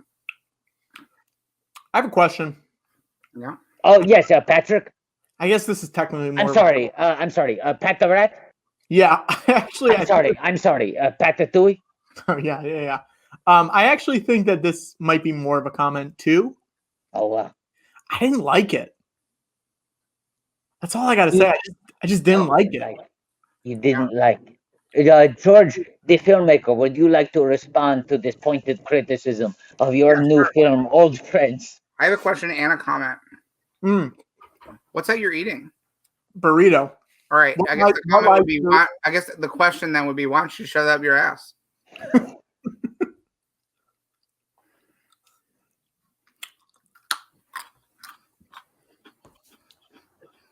It would be messy. It would be very messy shoving it up your ass because it's comprised of so many different elements, and the wrapping itself is pretty thin. It would fall apart inside. I will say, this burrito is drowning in cream cheese, much like the girl in What Lies Beneath. It's not cream cheese, but or sour cream. Oh God. Oh no. Oh no. Disgusting. George, disgusting. Wubba-lubba-dub-dub. Wubba-lubba-dub-dub. That is what happens to a man who dares criticize art. Wubba-lubba-dub-dub. Wubba-lubba-dub-dub. Wubba-lubba-dub-dub. This Walter Donovan is now completely finished. And I'm willing to auction it off for charity. I just ate the whole fucking burrito and I forgot I bought guac too. Wow. That has zero to do with what I just set up, Patrick. How much do we want to just do a live auction for it? Let's do a live auction if anybody wants to. Right. We'll start the bidding at what, George? $25? $1 million. What if we start at 1 million and we bid down? And Okay, we'll start at 1 billion and then we'll bid down. Okay. How will And that the work? How will that opening, work? let's say also the wait, no, this doesn't make sense because then ultimately the person willing to donate the least gets it. We got $40 if anyone wants to bid. Hey, George, will you toss something fun in there? In with the package? Toss something else fun in there? Maybe something a little fun. Yeah. This isn't $65. fun? No, but I want something else. I know you got stuff in that house, George. Skywalker Ranch, it's huge. Well, I'll tell you what I'll tell you. Can I tell you what I won't add in? No. Yes, I can. Hey, look up to your left. No, look up to your right. What's that say? Ford v. Febrrari? What before above it? The George Lucas talk show? Yeah, I think so. You won't put that in? No, I can say what I want. You just try to silence me. I'm not, George, I'm not trying to silence you.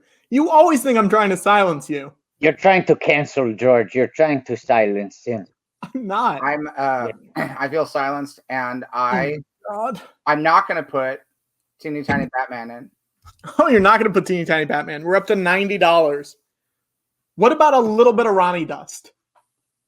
Yeah, I'll put a little bit of Ronnie Dust, but that's not necessarily fun. That is maybe a health hazard, and it might violate that question that the post office asks you about, like, are you shipping harmful substances? Yeah, just put a little bit of Ronnie Dust. Tiny little Batman. Tiny little Batman. All right, so we're at $90. If anyone wants to do that, let's call this in the next what? We'll give it 5 more minutes. Sure. Well, anywhere between 5 minutes and 6 hours. Yeah. Yeah, I'm just not. We're not going to keep the number up on screen for the next 6 hours. That's the. What if we did though? What if we did? What if we did though? The thing is, when Patrick lays down a rule like that, like, no, you can't show Tiny Batman. Yeah. Or no, we're not going to keep a number up for 6 hours, even though the number is all toward charity. It's George's least favorite word in the world is no. It's a real. I get a real Gary Kurtz feeling. Yes.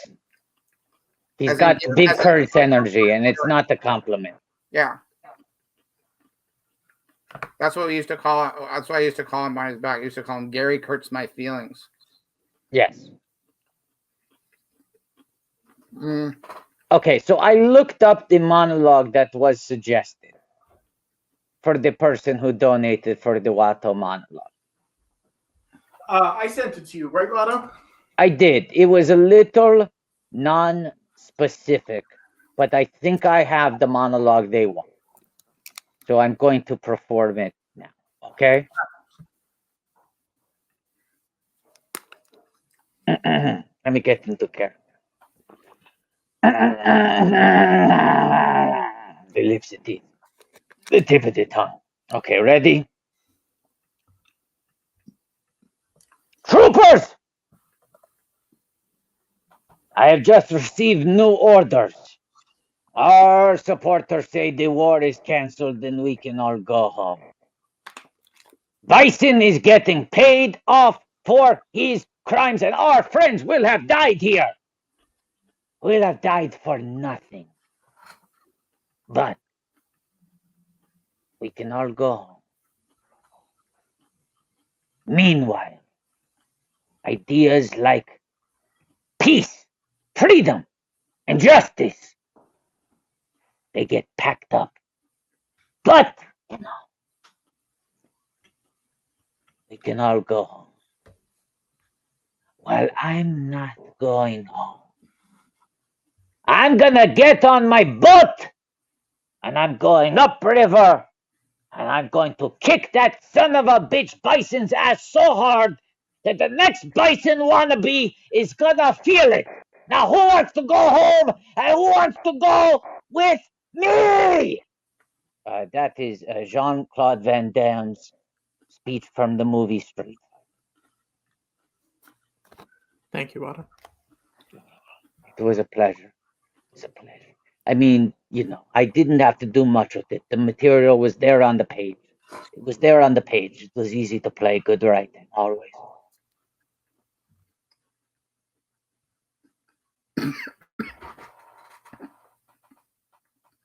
How are you feeling, George?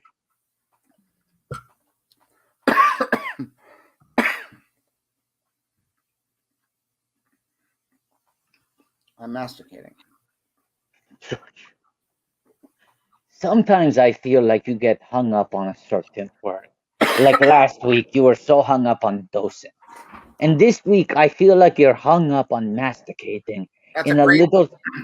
What? It's a great. I know, Watto, you like the carrot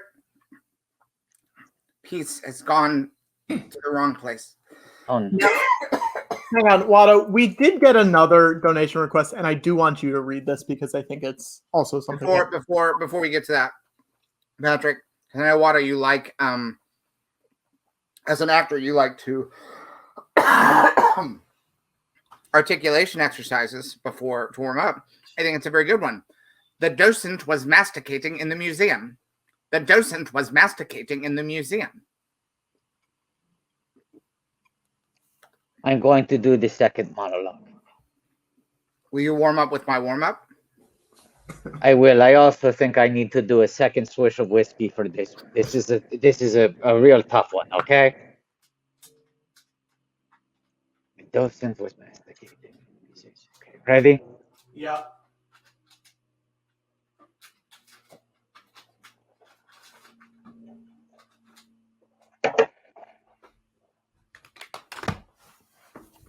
The docent was masticating in the museum. The docent was masticating in the museum. Okay, ready? I look gorgeous in high heels. Everyone looks gorgeous in high heels, but my feet hurt. My little toe was always crushed. I had a bunion. I was in so much pain I couldn't think. I had to choose. Heel or think. I chose think. So I bought some chic flat shoes. I made a lot of mistakes. Okay, I bought those turquoise blue Marc Jacobs flats that the salesman talked me into because he said they had toe cleavage. I'd never heard of toe cleavage. Anyway, I realized that chic flat shoes are almost as uncomfortable as heels and don't do that amazing thing for your legs. Fortunately, just about that time, I met an unbelievably stylish woman who was wearing Birkenstocks. Now, when I was in high school, I was a Doc Martens girl, and Birkenstocks symbolized everything I didn't want to be. They were incredibly uncool, and the girls who wore them had big, dirty toes that stuck out the ends. You absolutely could not be friends with a person who wore Birkenstocks. But this stylish woman wore her Birks with baggy cords and a comme des garçons sleeveless shirt, and it was a revelation. The next day, I went out, I got the pedicure and the pair, dark brown, standard style. I realized that Birkenstocks were actually the coolest, punkest shoes a girl could wear. They were a statement. Look at my feet. We all have them, okay? Now, my husband, had a slightly different opinion. He hated my Birkenstocks. He said they made me look like a troll from Middle Earth.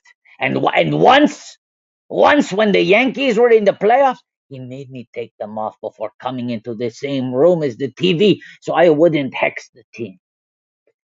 After we split up, you'd think I'd have stuck with my Birkenstocks, but no. I started wearing heels again. Oh, the pain. I can't think. Oh. But I look gorgeous.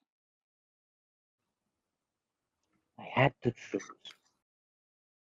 heels or think.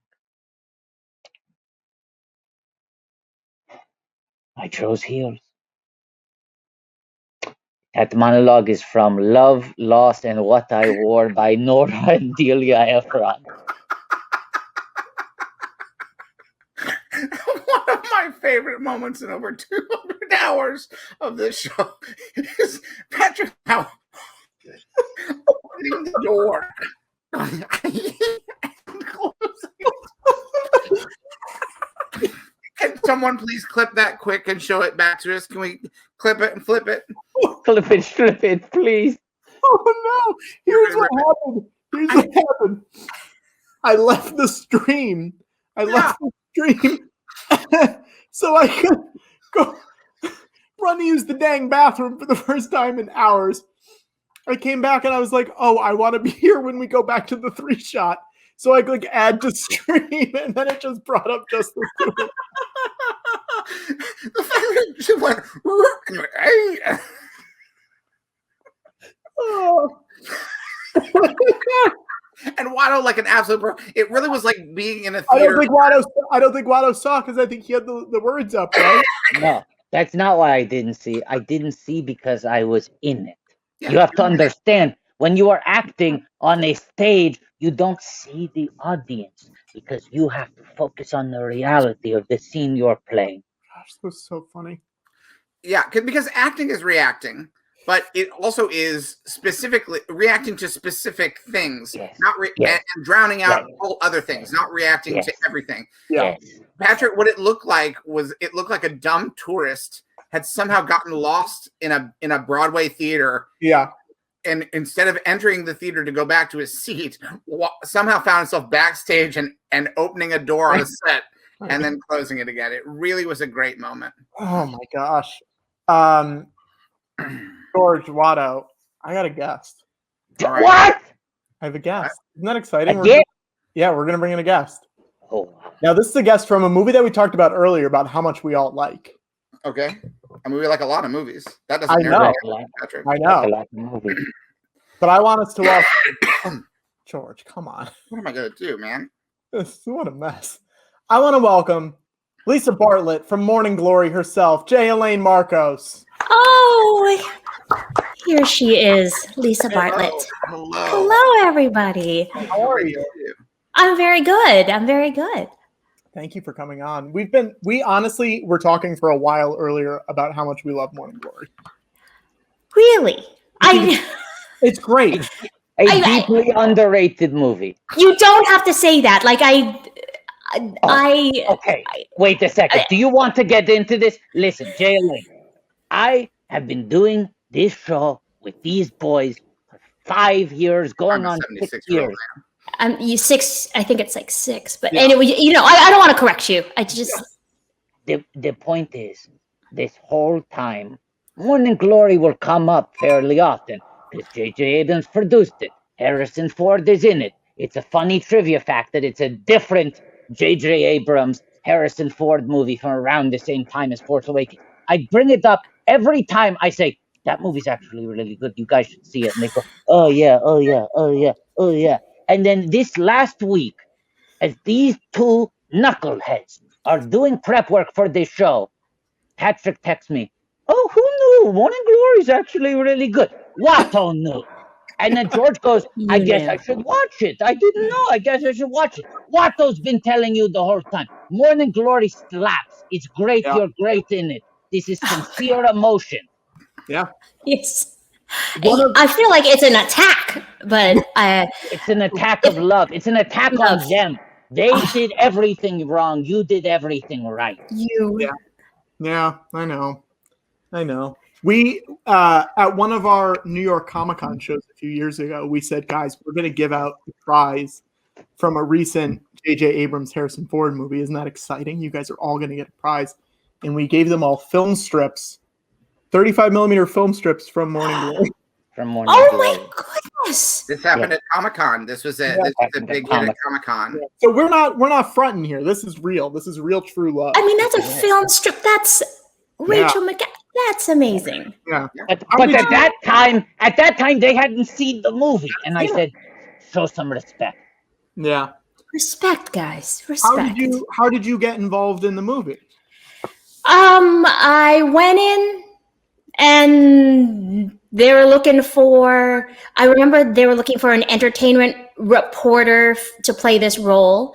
And as I read it on paper, I was like, it's that typical, I don't know, the idea that entertainment reporters aren't very they just read things and they don't really know what they're reading. Yeah. And in the best way possible, I channeled, and this sounds horrible, but I channeled Mario Lopez in a way. I was thinking of like, not really the buff thing, but he has so many words to say. So I channeled him, but that's not exactly the character that came out. But just went in, read for it, and thankfully I got to play with the big kids. It was one of the first, really, like, primarily before this, I'm doing a lot of musicals, dancing on Broadway, that kind of stuff, and then this thing came up, and thankfully it shot in New York. We love anything that shoots in New York. Isn't that the thing? Like, anything that's like, this is in New York. Yeah. These are New York people. Yeah. And it feels like a New York movie. It makes good use of the New York visually. All the locations, you get that real great New York feeling. And it's really, like, really, if you say you're on 50th, whatever, like, we're really on 50th. We're not somewhere. I'll double down on that. Like, not only do I think, because you have so many movies that fake being in New York these days and talk about New York a lot. And, I can see that's Canada. Right.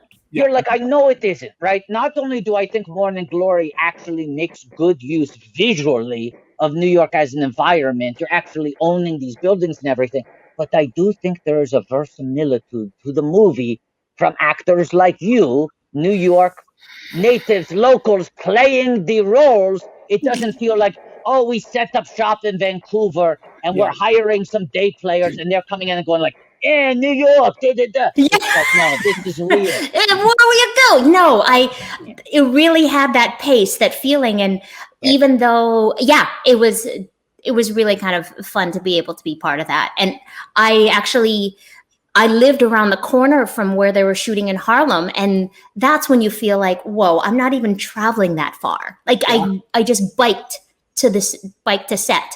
And I was like, that's all I want to do ever is, can I just bike to set? Like, that's it. Yeah. That's the dream. That's the dream. You're part of a lot of the scenes with, the behind the scenes crew too. We had Arden Marine on a few months ago, and she's one of the producers in it. And there's like a lot of very funny people who just get a couple lines in there. What were those scenes like, having everybody together?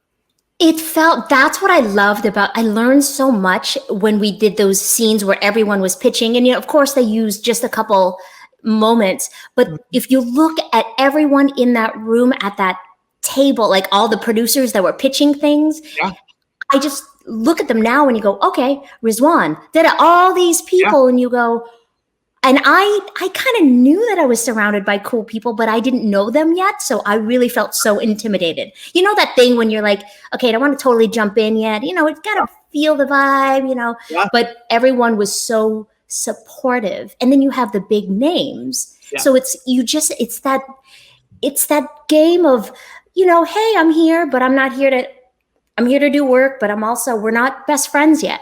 But in a second, we got to act like, we got to improv all together really fast, not go over anyone's lines. And hi, Rachel McAdams. Hi, Diane. And, it's just that game of figuring it out, but they found the right people to be able to play that. If not, it would just be like, just overlapping. So it was definitely a wonderful experience for me to really learn how it is. I mean, Diane, I remember at one point during one take, we had rollers in her hair and we were just talking. And then they said, okay, and we're rolling. And she's still talking to me. And I'm thinking, oh, wait, shouldn't we be quiet? And she's just relaxed. And then she just seamlessly goes in. And I'm like, oh, that's how you do it. You just talk and then you go into the scene. Yeah. I feel like that's such a, the process of acting on camera is so bizarre because it's so piecemeal and stop and starty and out of order. And the hardest thing to do is to be alive, but with a lived in energy that doesn't just feel like, and now I'm on. Right. Yeah. And I do think that's the thing that people who have been like movie stars and really smart actors for decades understand. It's like, No, you're using the energy of the conversation, the crew, everything you're doing to like flow into the scene, like you belong there. Yes. Yeah. The first time we did the table read, actually, I could barely hear Harrison Ford, and all of us, we're speaking, we're at a table, we have no mics, and I could barely hear him. He was just speaking, and I was like, oh, I better. It was very interesting. It was really cool. That's great. You also, in that film, your character, you have a lot of different sort of main plots and sort of subplots, and there's a lot of different webs going on. And you have a character who is often talked about in scenes with characters when you're not in the scenes, which I always think is another layer of excitement, because you're not necessarily around for those scenes where people are in an office and Jeff Goldblum is talking about, Never once did I see Jeff Goldblum. Not once. You know what I mean? Not once. I remember going through the script and going, we're not on set at all at the same time. And I'm like, what? I don't want to do it. I'm out. He is very separate from everybody else. I didn't really think about that. He's kind of only with Rachel McAdams, right? I'm trying to remember. Yeah. He's always in that office, or he's around the reservoir. It's almost as if you could have tricked him into being in the movie by. Yes. Yeah, it's that thing. Hey, do you have a couple days? We'll shoot it in the morning, and then at 5, and then we'll be out. No, I'll be jogging. I'll be jogging that day. We film it while I'm jogging. What? What are your Harrison memories? What were your? Do you have any moments that you remember from the set? Yeah, well, that first day where we're doing the table read, and he was so sweet. He came up to me and was like, I kind of don't remember at all what he said. Yeah. When his face is right in front and he looks exactly how he's supposed to look. Exactly. And I'm just listening. And he was saying something about how we had met before or something. And I guess he thought I was somebody else. And so I felt that's probably all I gave him. Yeah. And then after the table read, he came up and goes, oh, I'm sorry. I thought you were somebody else. And again, I think he got the same look from me, which is, it's okay. Like, I didn't know what else to say. I was just enamored. He's such a professional, but I just thought that moment was so cool that he was just so nice. And it's those things where I'm called on set, and, sometimes if we do overlap, we can talk. But other than that, you just, everyone do your work. I'll be in my little room if you need me, but I don't. Yeah, it's that thing. It's an ensemble, but it's not an ensemble. Like I'm just here to whenever you need me. Yeah. I mean, this is obviously it's a big movie with some major movie stars in it. Like we've said, you have McAdams and Goldblum and Ford and Keaton, obviously. But another interesting wrinkle of this movie is because it's about the news show, there are a lot of people in the movie through use of archival footage. So they're not credited, but if you look at the IMDb, you can ostensibly claim that you're one of the few people to be in the same movie as Condoleezza Rice. Because Condoleezza Rice is also listed in the cast for this movie because you see her on the television. Yeah. Oh my, I never. I should Clooney. Change that. You're in a Clooney. You're in a Clooney. You're in a Clooney. I'm in a Clooney. Eva I have to write this Longoria. down. Some of them aren't in this movie, but are in this movie. You've done your homework. I appreciate this. Yeah. Oh my goodness. Yeah. Now you're also, someone pointed this out, you're one of the few people that we've had on today who, in addition to having an IMDb page, let me bring this up, you also have a UCB comedy page. Oh.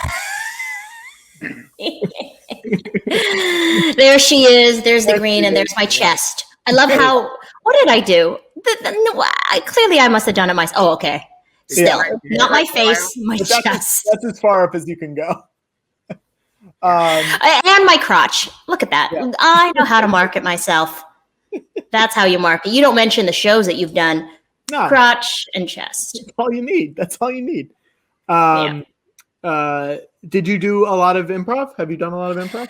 You know what? While I needed my fix of comedy and uncertainty because I'd be doing 8 shows a week Yeah. on Broadway, the same thing over and over and over again. So during the day, I would not only audition, but then take UCB. And because I couldn't, I never got to play with people at night. Like, for some reason, you can improvise with people during the day. Yeah. But when it's at night and then after, that's when you start really making connections. But I improvise with people during the day. So it was nice and clean and it was good and fine. Yeah. But because I was working all the time, I never got to do on Monday nights, I might go down. Go to an indie Yeah. That kind of gritty stuff. Right. What we've found in our experience is that the after show is when things get unbuttoned, and if all the actors on the Broadway show are going home at the after show, it's like, what am I supposed to do here? Yeah. Yeah. Yeah. So I went through the program several times, and I'd maybe sometimes have my own team occasionally because I can practice up until 5:30, or maybe on a Monday night I'll throw people together, and then that's when I start. Yeah, I just just anything to get my fix because I love that. Where'd you practice at? Champions? Yeah. Oh my God! Yeah, just itchy champion. George and Watto took 101 and 201. I just want to make that clear. Yeah. We're I took it before there were even numbers. Like we're just before they had their place. Yeah. We're ready to talk rehearsal spaces. Did you ever do Ripley Greer? Where were you? Champion. I mean, $10 if you walk in and you just there's a little counter and you're like, hey, because I'm 5'2", like, hey, I just like a room, and and that's all it is a room. But every room beside you is tapping, and you have river dance next door, and that's what it is. Like that's you ever do a practice and you go to grab one of the folding chairs and it doesn't work at all, and then the scene just becomes about how the chair's broken? You always just think, what is the journey with that chair? Like it really is the one. It's just askew, but they still fold it up and leave it. Was that the problem? Were they doing the tap dancing on top of the chair? No, do it on the floor. Yeah, I don't know, but that's Champion Studios. Yeah. I don't want to know what happens for the people who aren't Champion, but that studio is where you call and you're like, hey, can I get a studio? And they have they always have one. You know, they do. They stay in business, but they somehow always have one open. It's A, B, C, D, E, F, G, K, Demi. There's all these different letters. There's emoji. They have so many rooms. Yeah, it's amazing. And sometimes I was gonna say this is the most promotion Champions has gotten in years. I believe it's now closed. I think people are telling us in the chat it's closed now. Permanently, or just in the way that like restaurants and I guess dining. I think it might be permanently closed, but I'll look into it. Well, the building's still there, and it's building. Yeah, they didn't take down the building. They also, over the years, would find ways of making rooms into more than one room, and so you'd go back and you'd find that it now was 3 rooms, and you'd the K annex. Like it's just. But it didn't. They didn't expand. They just sort of contracted into more rooms within itself. Yeah. Exactly. Yeah, but we would book there. We would.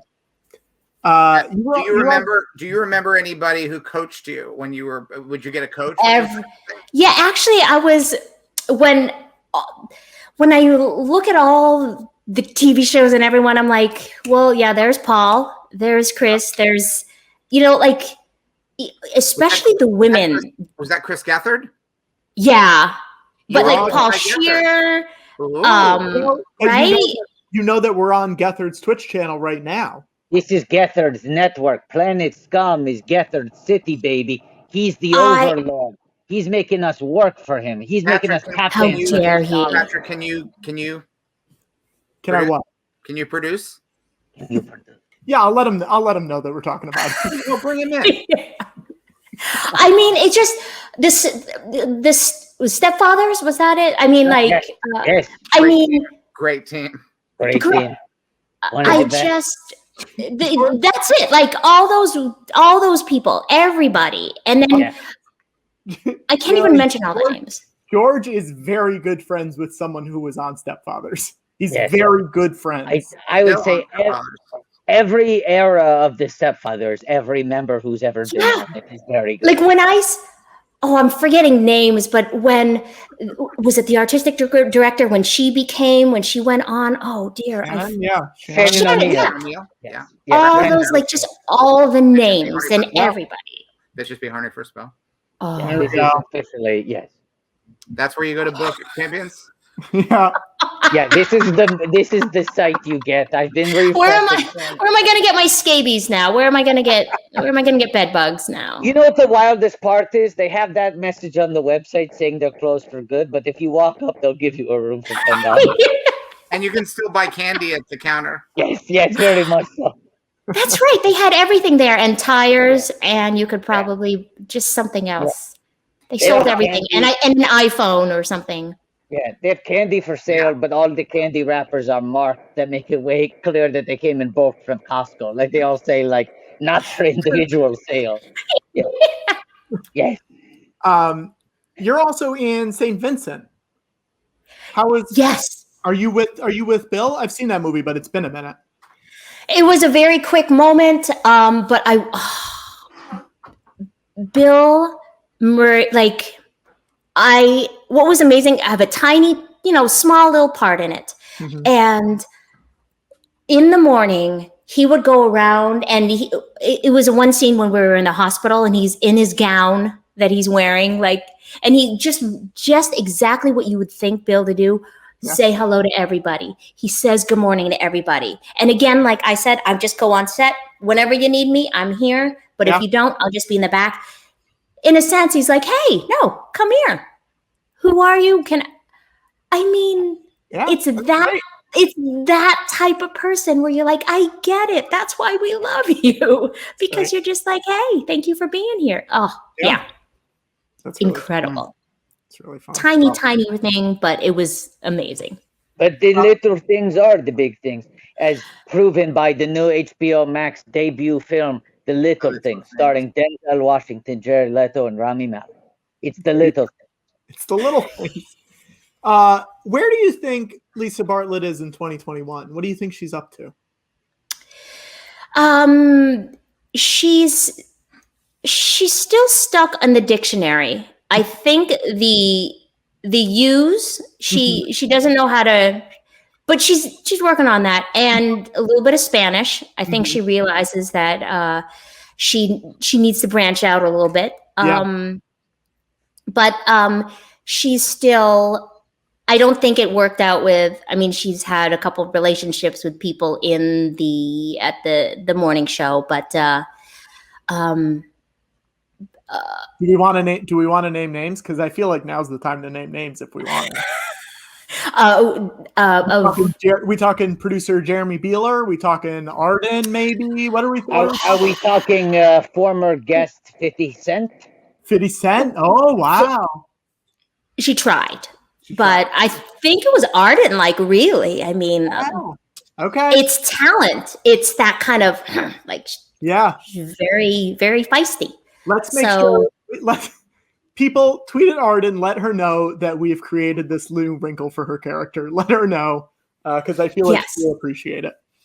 Oh, absolutely. It is interesting to think of what Daybreak, every show that has continued to broadcast under COVID has had to readjust, and you would imagine like what Ernie Appleby is having to do for stories under COVID. You just imagine him trying out all the latest mask and gear and safety things. He works so hard. I could every storm, everything, would try everything. You just imagine him in the fullest state-of-the-art safety gear being sent to every super spreader event to cover them. He was almost definitely at the riots at the Capitol. Oh, absolutely. I think I saw a clip, but I think actually Lisa would probably be in Los Angeles and saying how, and reporting from Los Angeles. Yeah. I think. That makes sense. But Artie's works, he works a lot harder than. Yeah. Well, actually, no, you do see how hard he works. Actually, I was going to say you don't see how. No, we do. Yes. Him passing out in that airplane is so, pardon my French, goddamn funny. It's so funny. You're French. That's French. That's my French. That's your friend. How was, because you were in Rent Live too, which is a crazy, what was that like basically doing Broadway on, I mean, you do you do it normally where it's like we only get one take at this. So I guess what I really learned that really it's a lot of when you don't need me, I will just sit back and I'm just like a little puppy waiting to go. And when you say go, I'm on. Yeah. But I just learned so much of how little, especially in a musical on Broadway, you know, you seem like we're front and center. Here we are. But when it comes to movie musicals, it really is, you're such a small piece. Like you already think that in movies, but you're an important piece, but you really, you just have to take the direction because there were many times, I didn't know where the camera was, but Michael, the director would be like, okay, this is where you'll be looking. But I was like, I just finished talking to okay, but the angle is this now. So I'm just looking over here, pretending like I'm talking to Angel. Yeah. And then okay, on this one, make sure I'm like too high, too low, right there, right there. And so it's just so like, you have to be in the moment, but it feels so like, if anyone's watching this live, for anyone who was watching it live, it must have been really hard because it really is, the medium is this.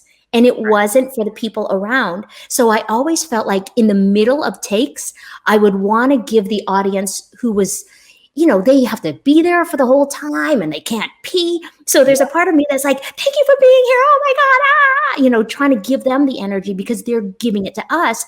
But by the way, when the cameras are on, it's not about you anymore. It's about something else. So it was such a fun dynamic, but there was a part of me that really said, just Elaine, you just do your job and just look where you're supposed to look. Because if not, you can really ruin it and just be in the moment. Yeah. And you can also hurt yourself. Like what happened? Sure. Yeah. Yeah. What's been your favorite thing that you've worked on? Has there been either a show or a, you know, movie, TV, whatever? Has there been something that you look back on very fondly? My first show, and for every dancer and every Broadway person, it's always a chorus line. Everyone has their emotional attachment to that show. But that show was something that I have done several times over and over again. It's almost like every 10 years I got to check up whether or not I can still do it. So that was the first show I did. And it's a show that, as you hear the lyrics of the music, what I did for love. And it's like for any performer. And it's about performers auditioning and how gut-wrenching it is, that kind of thing. So that's the reason why that show is kind of, and also the casts usually get really close. And so sometimes you might even not love the show so much, even though I do in this, but you just miss hanging out with everybody. Sure. That's kind of what I miss about it is how much you just hang out with everybody. It's one of those shows where everyone stays on the line the whole show. It hurts just standing, but you're in it together. So I think that's why I love it so much, because it's not that thing where you sit in your trailer and you wait and you come back out. It's okay, we got to go through this every night together. Sure. Every night. Yeah. What do you think Broadway's going to be like when it comes back? Do you think there will be any changes? Oh, emotional! It's going to be a ridiculous mess. I feel like the shows that they're going to run for like every number is going to have applause after for so long. I feel like because people will be craving it so much that the lights will turn on, people will clap. And then I think the first week or so of people going back, there's just this energy that that you can't push it. You know, when like beat by beat, like if the audience is really revved up, you want to give it to them. So I just feel like there's just going to be a lot of emotion in a theater. So I'm just thinking from that point of view of like emotion. In terms of because there's this, the big movement of like, I know I'm a person of color of what I've thankfully have crossed casting barriers, but I do know at times there are a lot of times where we've been treated a certain way. So I feel like, wonder what's gonna happen in terms of roles now, in terms of storytelling, and so I guess I'm just kind of excited. Good. That's good. Yeah. Yeah. Oh boy. What was it like working on The Lion Guard? That's a good question. Which is now available on Disney Plus. If people want to see your episode, it's in season 3. The Accidental Avalanche. Yeah. Yes. Great title. Yeah. It is. You know what? Because so I live in Los Angeles, and so now, or when I moved there, and I was doing these. Whenever I'm asked to do voiceovers and stuff like that, it still shocks me because I'm so used to being a dancer first, right, and using my body, and then just to be in a studio and looking like whatever, and then being just as physical.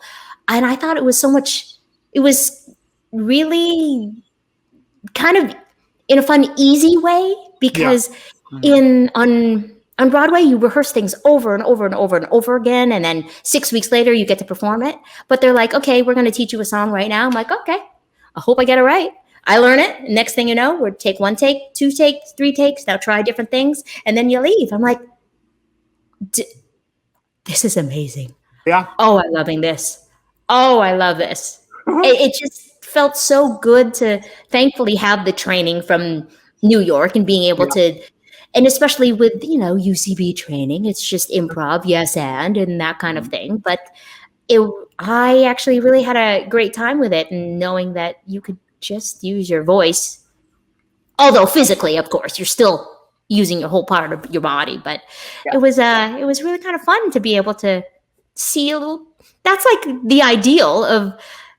I've always loved comedy, but it's animation. To see yourself in a panda. Yeah. That's what I was. It's exciting. Oh gosh, no, I can't remember what animal I was, but she was cute. All I know is she was cute. Yeah.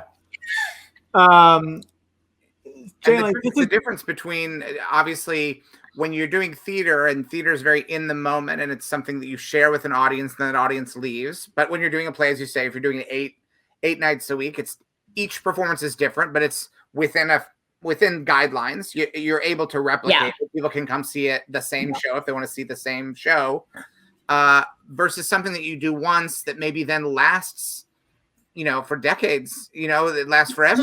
If that you can go into a booth and record a song, and that song is something that people will hear 20 years later. They'll be still enjoying it, or 50 years, or 100 years later. That's the weird thing, is when people say, "Oh, we heard because I never." The thought of me recording anything and someone listening to it later, it makes me think, oh, that's a recording artist. So when people say, oh, I listened to the album from this show or that show, and I listened to it again, I'm like, oh my gosh, yeah, you're right. I was in a studio going, singing. And it really is kind of a fun thing to do, being able to have that and not have to replicate it again. You're right. Yeah. I listened to it. I'm like, oh, that's me. That's crazy. Jalen, thank you for coming on. This has been super fun. Oh, thank you. And I'll see you at Champion Studios. I'll be in Studio Z. Hey, I might Z and X. George Lucas might purchase Champions and reopen it as a state of the art.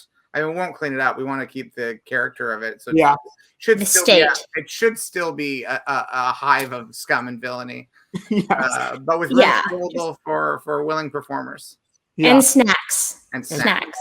And bottles of water that are priced as if it's like Woodstock 99. Yeah. Thank you so much. Thank you, Jalen. We'll see you soon. Oh, thank you. Back anytime. Tell Christopher, Chris, I say hello. We will let him know. Thank you. Thank you. Can I just say, I need to use the bathroom very quickly. I know you have a guest to bring on. I might ask that you bring them on while I go to the bathroom. But can I say before that, my phone had been on airplane mode. I just turned it back on, and I got texts of you trying to guide me when we had our first guest on the show. Oh yeah. Yeah. 7, 8, 9 hours ago. Or whatever. Yeah, I was like reading and I was like, yeah, I was What- wondering why- why you were responding. I was like, why would I ask Jay Elaine about Admiral Akbar's death scene in The Last Jedi? And then I put it together. Okay, I'll be back in a second. I kind of wish that Watto hadn't put it together and he had just started asking questions that were intended for a guest a full day earlier. George, I'm very excited for our next guest. I'm very excited. I am as well. I don't even know who it is. You're bound to. Yeah. I love her. I think she's great.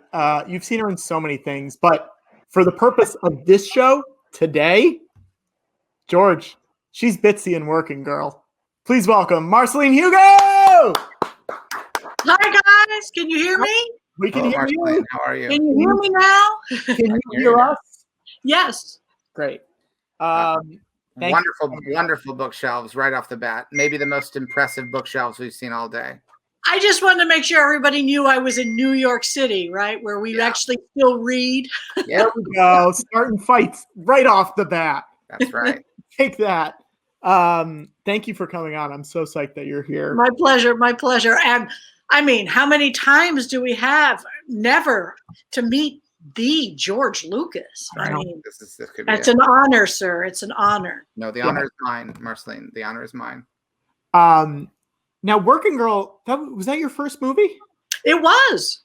Wow. Very exciting. I lost my virginity to Harrison Ford. You're saying something because I believe you were at your wedding in that movie, correct? I believe it's. I'm going to bring up a picture.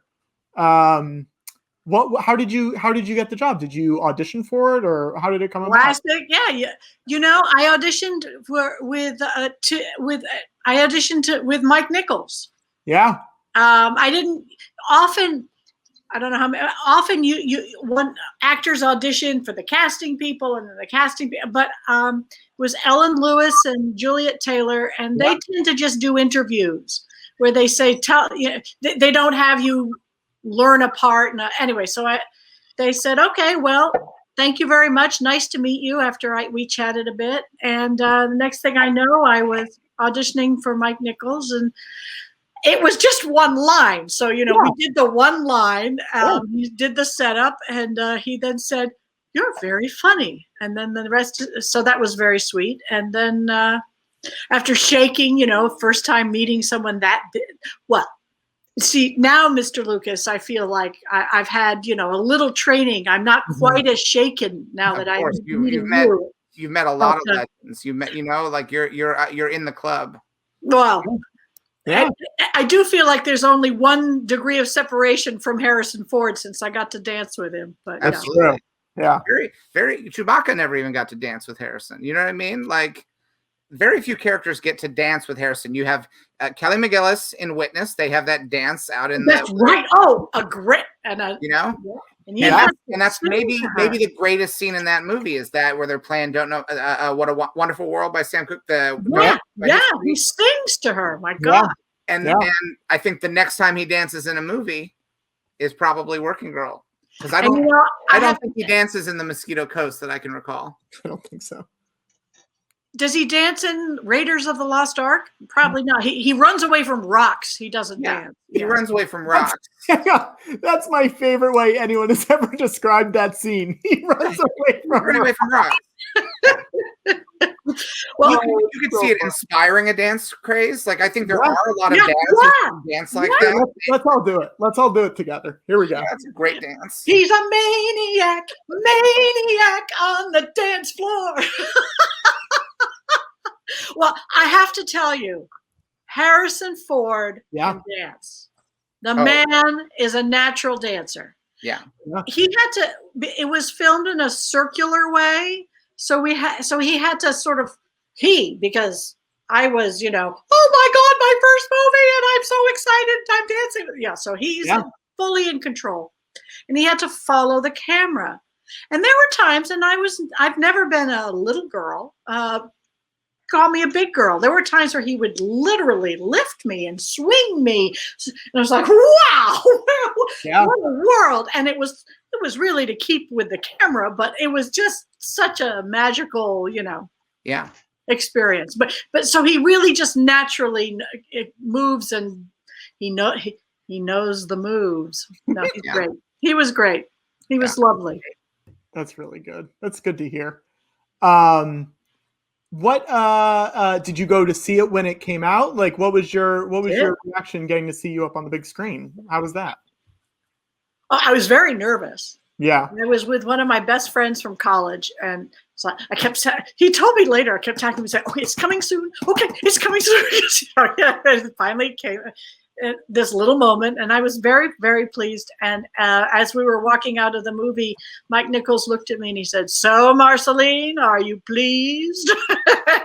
So of course I said yes. So it was like, oh my God! All right, it worked. It happened. Yeah. It's funny. It was cute. Yeah. And Mike Nichols treated me well, and he did the full. They didn't know how to get rid of Bitsy, so that was an improv, and they kept the improv. So as actors, we always are like, what'll they keep? What'll they cut? So it was really nice that everything we did was kept and then some. So it was lovely. That's amazing. And that shot here, obviously, right? Yeah. Yeah. On the Upper East Side. Yeah. Matter of fact, I was so broke at that time, and I lived on the Upper West Side. Yeah. I walked to the set. Wow. And then now I don't have to walk to the set anymore. I mean, you've done so many cool shows. I want to bring up, because obviously there's two that a lot of people in the chat are asking about that they want to hear you talk about. One, of course, Kathy. Is I'm sure you've talked about Kathy a lot. When you would ask, and I've asked other guests, what's your favorite experience? I was ready to say Working Girl. No, I was ready to say 30 Rock. Everyone's, like all of us, there are some jobs you just pinch yourself and say, I can't believe I'm part of this. You know? But I think my favorite thing, not only the part of the fact that Tina Fey was just the creator and the force behind it all. Yeah. I think what I loved also was that they created a role where there's nothing Kathy Geist wouldn't do. Mm-hmm. So the writers, who were every single one of them fabulous, including, of course, Tina Fey, would very politely ask me, well, what do you think? Well, they never asked about the car in the mouth. That was a given. But so that set the tone. It's like, well, do you think she would eat flowers? It's like, well, of course she would. Do you think if she was in the bathroom, she wouldn't know how to open the door? It's like, oh yeah, that would definitely happen. Yeah. So anything they came up with, they were always so polite. Of, what do you think? Would this be possible? And the answer was always, oh yeah, bring it on. But I think that's what brings you back 12 times, which is like a pretty substantial number of episodes for that show. Well, when Will Arnett sadly decided he was going to LA, and so they wrote it. They freed him from his 30 Rock world. Yeah. And then the famous singing. When Tina saw me finally bringing me back, she was like, "Marceline, we found a way to bring you back." So, great. I mean, that's the kindness of who she is, Yeah. So I mean, also, hi, I'm Watto. Hi, Watto. Welcome back. You peed? All good? Everything is good? I peed good. Thank you very much for asking me. You are the first guest to ever ask how Watto's pee went. Well, I knew that's what you were doing while we were chatting about Working Girls, so I was worried. So now I had my headphones in. I heard it. I loved these stories. I can't believe you walked to work. I did. That's a true confession. Well, I feel duty bound because you were hearing, but you couldn't have seen the dance move that we had a little bit of dance party. There's a new Shall dance. We? 5, 6, 7, 8. Ooh. That's called running from the rocks behind you. Yeah, you have a big rock behind you. Yeah, the rock run. I like it. It's really good. So, Lucas, are you going to use that in your next movie? Probably. I'm retired, so I only make movies for myself, but I probably will use that dance move in the next film that I make for myself. I mean, here's the thing. Before we move on from Kathy, at the funeral, your father is encased in carbonite, much like Han Solo in Star Wars. That's right. It's a Han Solo reference. The Han Solo joke right there. There's no question. Everyone in the room was aware of this. Yes. Oh, it's deliberate. Yes. Yes. I just wanted to make sure we put it out there into the world and said it. Absolutely. Absolutely. Were there? I mean, it was such a great cast. Rip Torn, bless his heart. Yeah. What was it like? What was it like being in scenes with Rip Torn? He seems to have an amazing energy in every scene I ever saw him in. Yeah. He's maybe the only actor ever whose name was two different tenses of the same action. Watto, you are so perceptive. You are on it. You are on it. Well, you know, the best one, the costumer, Anne Roth, once told me, I was doing something else and she was costuming me. Also, she was the costumer for Working Girl. But anyway, we were chatting and she said to me, it was during Julia and Julia. Sorry. Yeah. She said to me, you know, Rip Torn was the hottest, sexiest actor as a young man. And I took that all in and I thought to myself, you know, there's a part of that bad boy that was still there, I'm sure, up till the very last. Sure. I think he lost his way a little bit occasionally as he got older, but I still say a heart of gold, I think, under all of that, and a good guy. That's good. That's my take on him, and he could not have been nicer to me. So he was certainly pleasant to be on stage or on set with. He was, you know, he loved to tell stories and all of that. Yeah, and a terrific actor, no question. Yeah, and he's so funny on that show too. He's really funny on it. Now the other thing that people are asking about was a show that I watched at the beginning of quarantine, which I'll say this: bad idea. Should not have watched it at the beginning of quarantine. Yes. Should not have watched it when we were going through a lot of rough stuff in New York, but hey, we did it. We got through it. We did it. What was working on The Leftovers like? It's such a wild show and such a talented cast.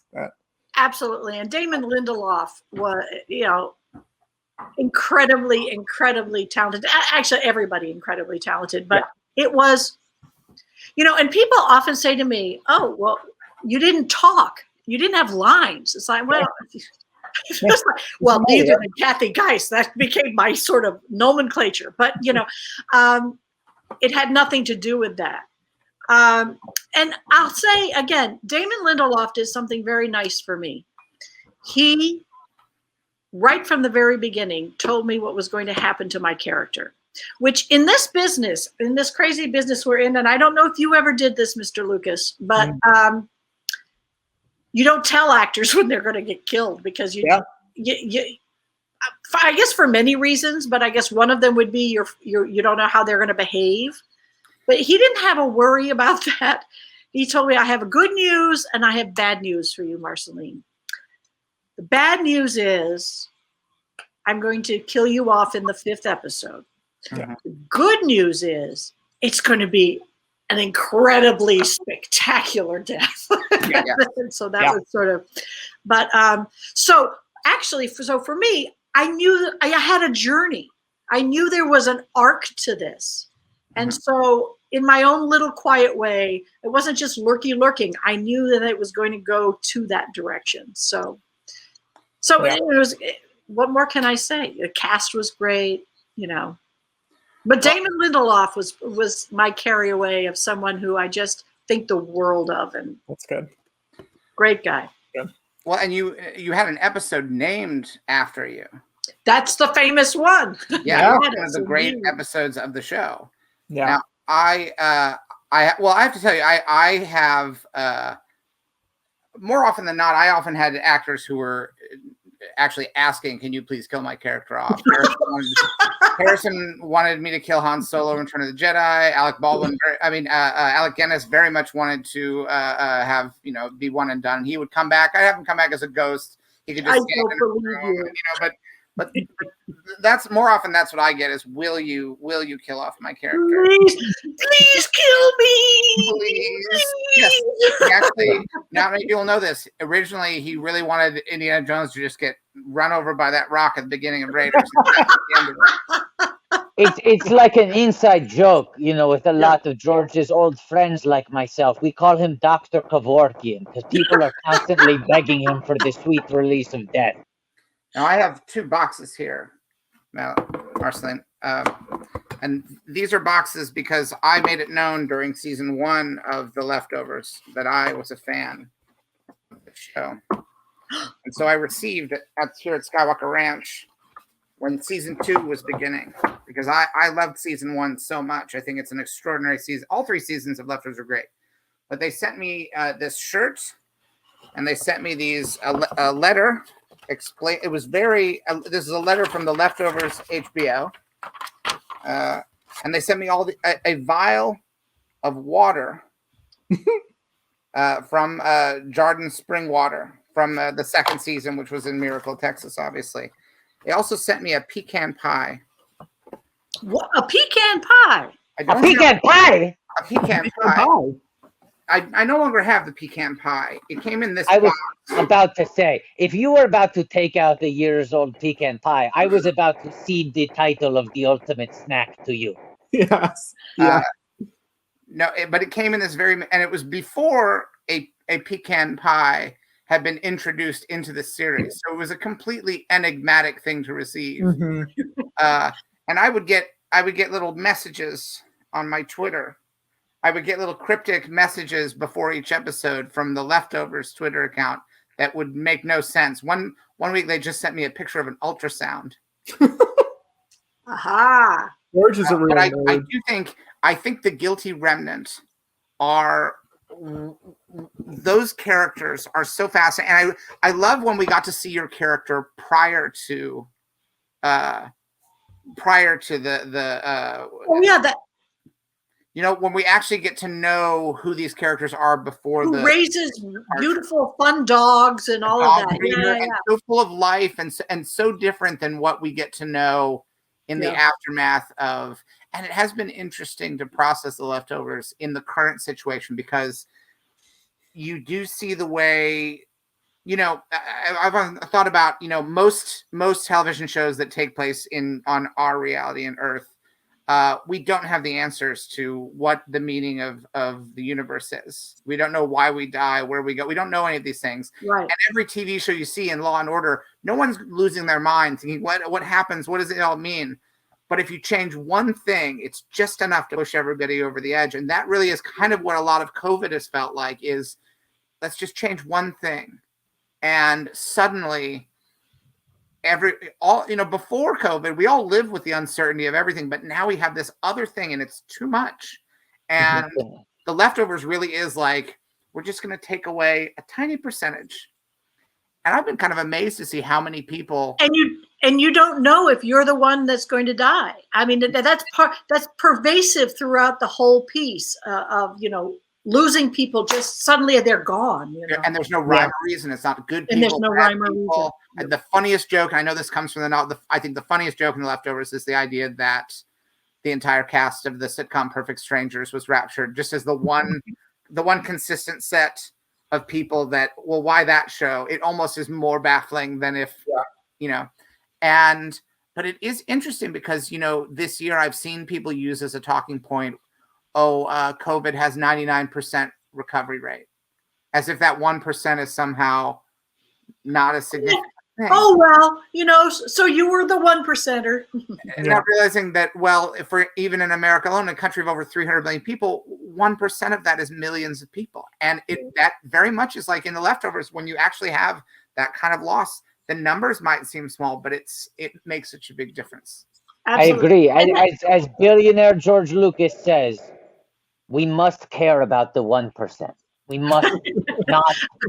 I did realize when we said 1%, we were headed in the wrong direction. I just say George thinks the 1% should get more sympathy at all times. Well, let's combine let's now do a TV show where all of the 1%ers suddenly die. Well, okay, Marceline, now that George is out of the room, yeah, it's a good pitch. We'll sign on. I'm on. It's a good pitch. You're It's a on, good you're pitch. Yeah, we're on board. That's Yeah. great. Yeah. Another movie. There's someone that comes to mind that would immediately be gone, and I wouldn't mind that one person if you can imagine who I'm talking Retired about. filmmaker George Lucas. Hey, No. He would be the only one that perhaps would bring a tear. Yeah. He's back. He's back. He's back. He's back. Yeah, no, I'm a good guy. I give my money to education. That's true. That's true. You give your money to a lot of things, but education, indeed. Indeed. A movie that I watched at the beginning of this also that you pop up in is Tu Wong Fu, Thanks for Everything, Julie Newmar, which is it's such a fun movie. Again, great cast. What do you have any fun memories from working on that? Oh, lots of fun. Well, one that's just personal that I'm not sure is as interesting. You're wanting to get more, but my first conversation about my character with B-Ban Kidron, before we even went to Nebraska, we decided that she loved cats, my character.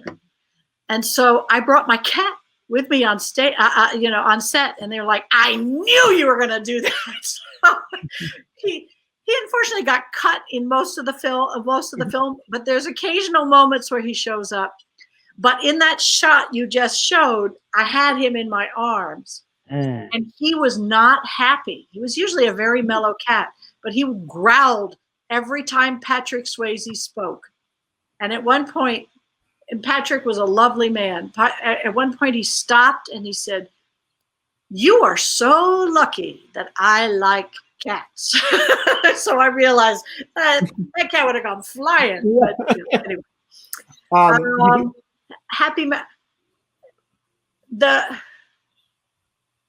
That's the one memory that jumps out. That's a good memory.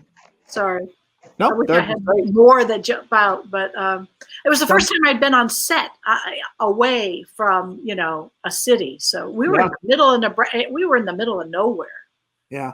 So, one fun. Someone came up to me as I was in character in my trailer and said, "I'm sorry, miss. This is only for the actors." That has happened to me more times than I can tell you. Wow. I played jumping away from this, but I played a bag lady once in a movie. Coney Island. There's a long, complicated title. We'll be back by 5. Coney Island on a mission from God. Mission from God. I played a bag lady. Yeah. And a really angry one, and they badger me a bit. And 2 homeless people came to my defense, who were not in the cast. Wow! I mean, they're like, "You leave her alone." Wow! So not only did they not know I was an actor, they thought I was one of them. Yeah. Bless their hearts. Butts Janitals in the comments says, "Can you ask Marceline if she's open to adopting someone in their mid-30s?" I think people love you. Say that again. A man in the comments wants me to ask you if you're open to adopting someone in their mid-30s. Well, I have a husband and a daughter, and so I'll check with them. But adopting a 30-year-old sounds lovely. Oh, that's great. That's perfect. Forgive me, I'm not caught up on Blue Bloods, and I know you were only in, I believe, an episode of it. But I'm curious if you worked with Tom Selleck when you were on Blue Bloods. I did not, because he was almost Indiana Jones. So we've talked to some people who have overlapped in that world, but I'm curious how many people have worked with both the almost Indiana Jones Tom Selleck and the real one, obviously Harrison. Yeah. No, but my involvement in Blue Bloods was connected to Harrison Ford only by the fact of same writer, Blue Bloods, same writer for Working Girl. Really? Yes. I did look that up. I've heard, I don't know if this is true, I've heard that Tom Selleck, the furniture that he sits on, that has to be built to his specifications. Wow. I cannot like the furniture, confirm, but I cannot deny. Yeah. Was that did you see the writer again? Was that something that got brought up, or was it just? It was. It Yeah. was. At one point, he said he reintroduced himself to me and said hello, but also said, "I knew you were first in a wedding dance, and now you are the matron watching young people dance. It makes sense to me." It was actually very sweet. It was very sweet. That's really cool.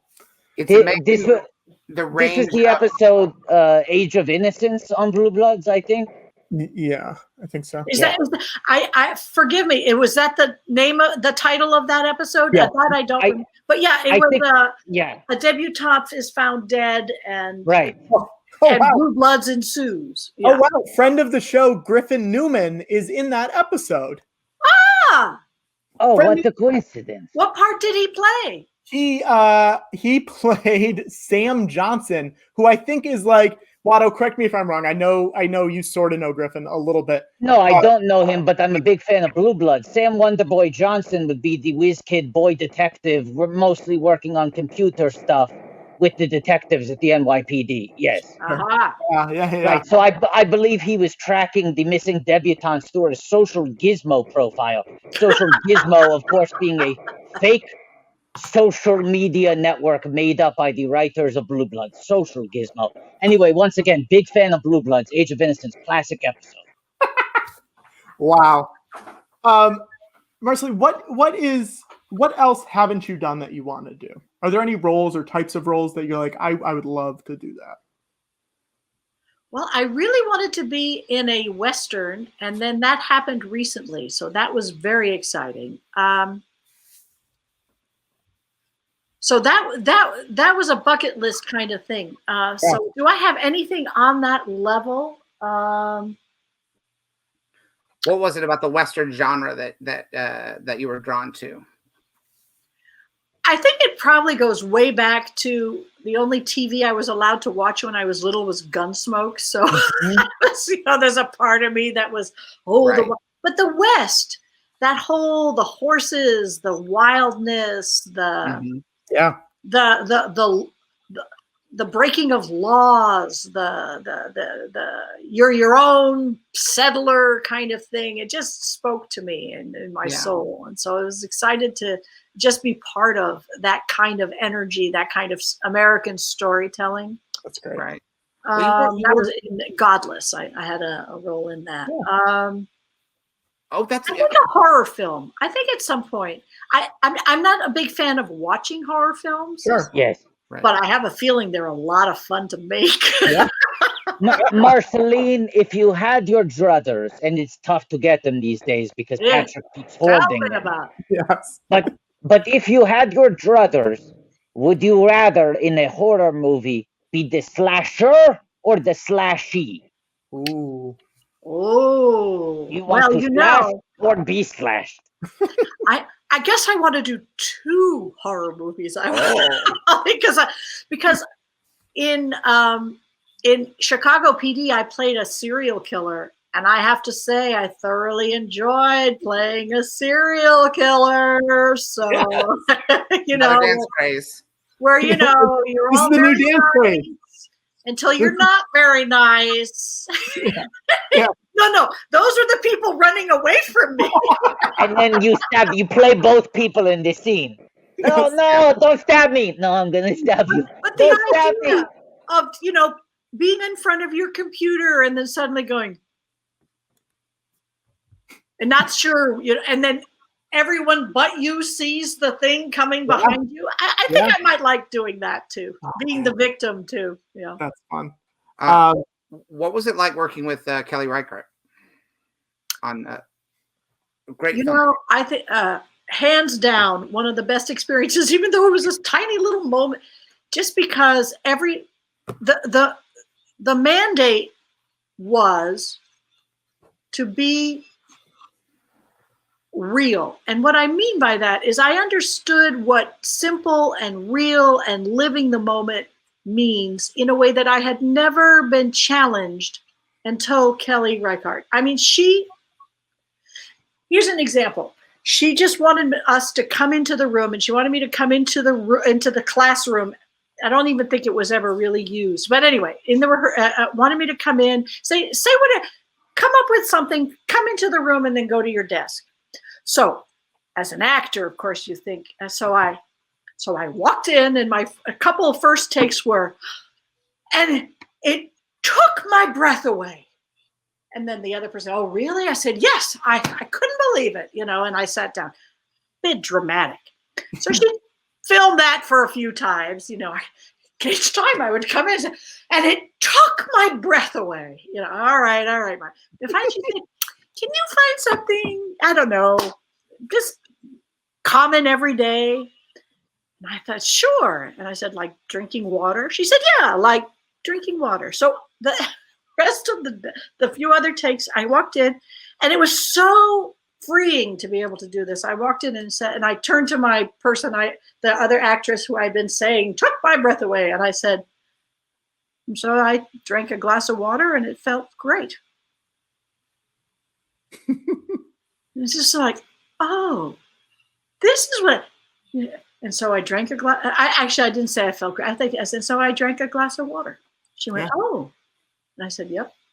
What? And then suddenly it was just so freeing as an actor to just say, well, after all that, it's as simple and as real and as sort of comedic in a strange way and solid as, and then I drank a glass of water.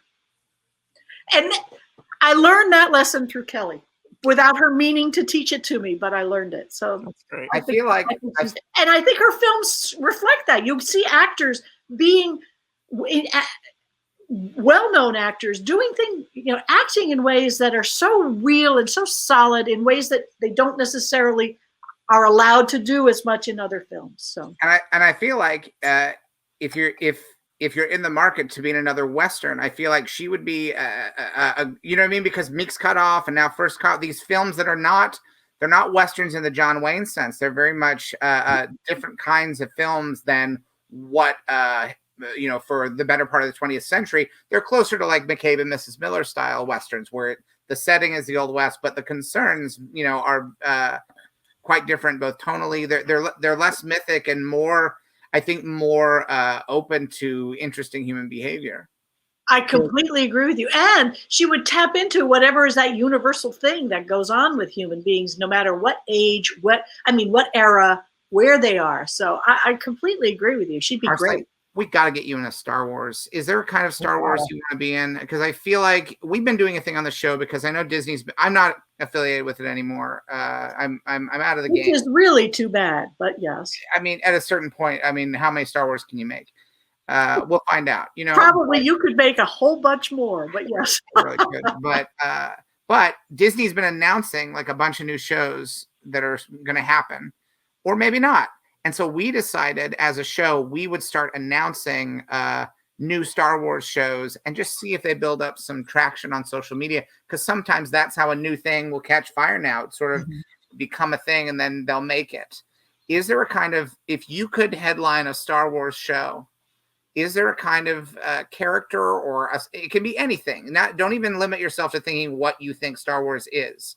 If you could be the star of a new Star Wars show, what kind of character do you think you'd like to play?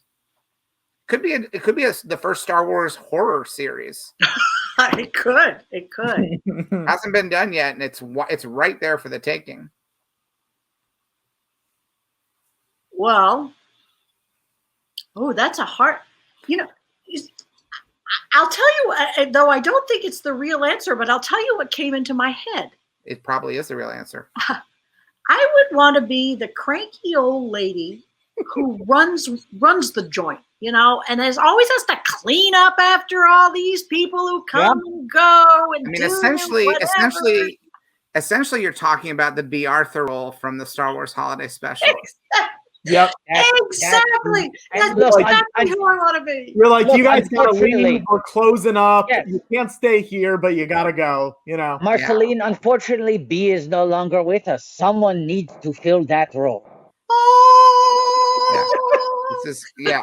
And I'll have to say in my Academy Award that it all started here. Yeah, absolutely. Akmina is the name of the character, so that it sells itself as a show. Star Wars Akmina. And I'll say this: we're gonna get Akmina fan art. I guarantee. I will email it.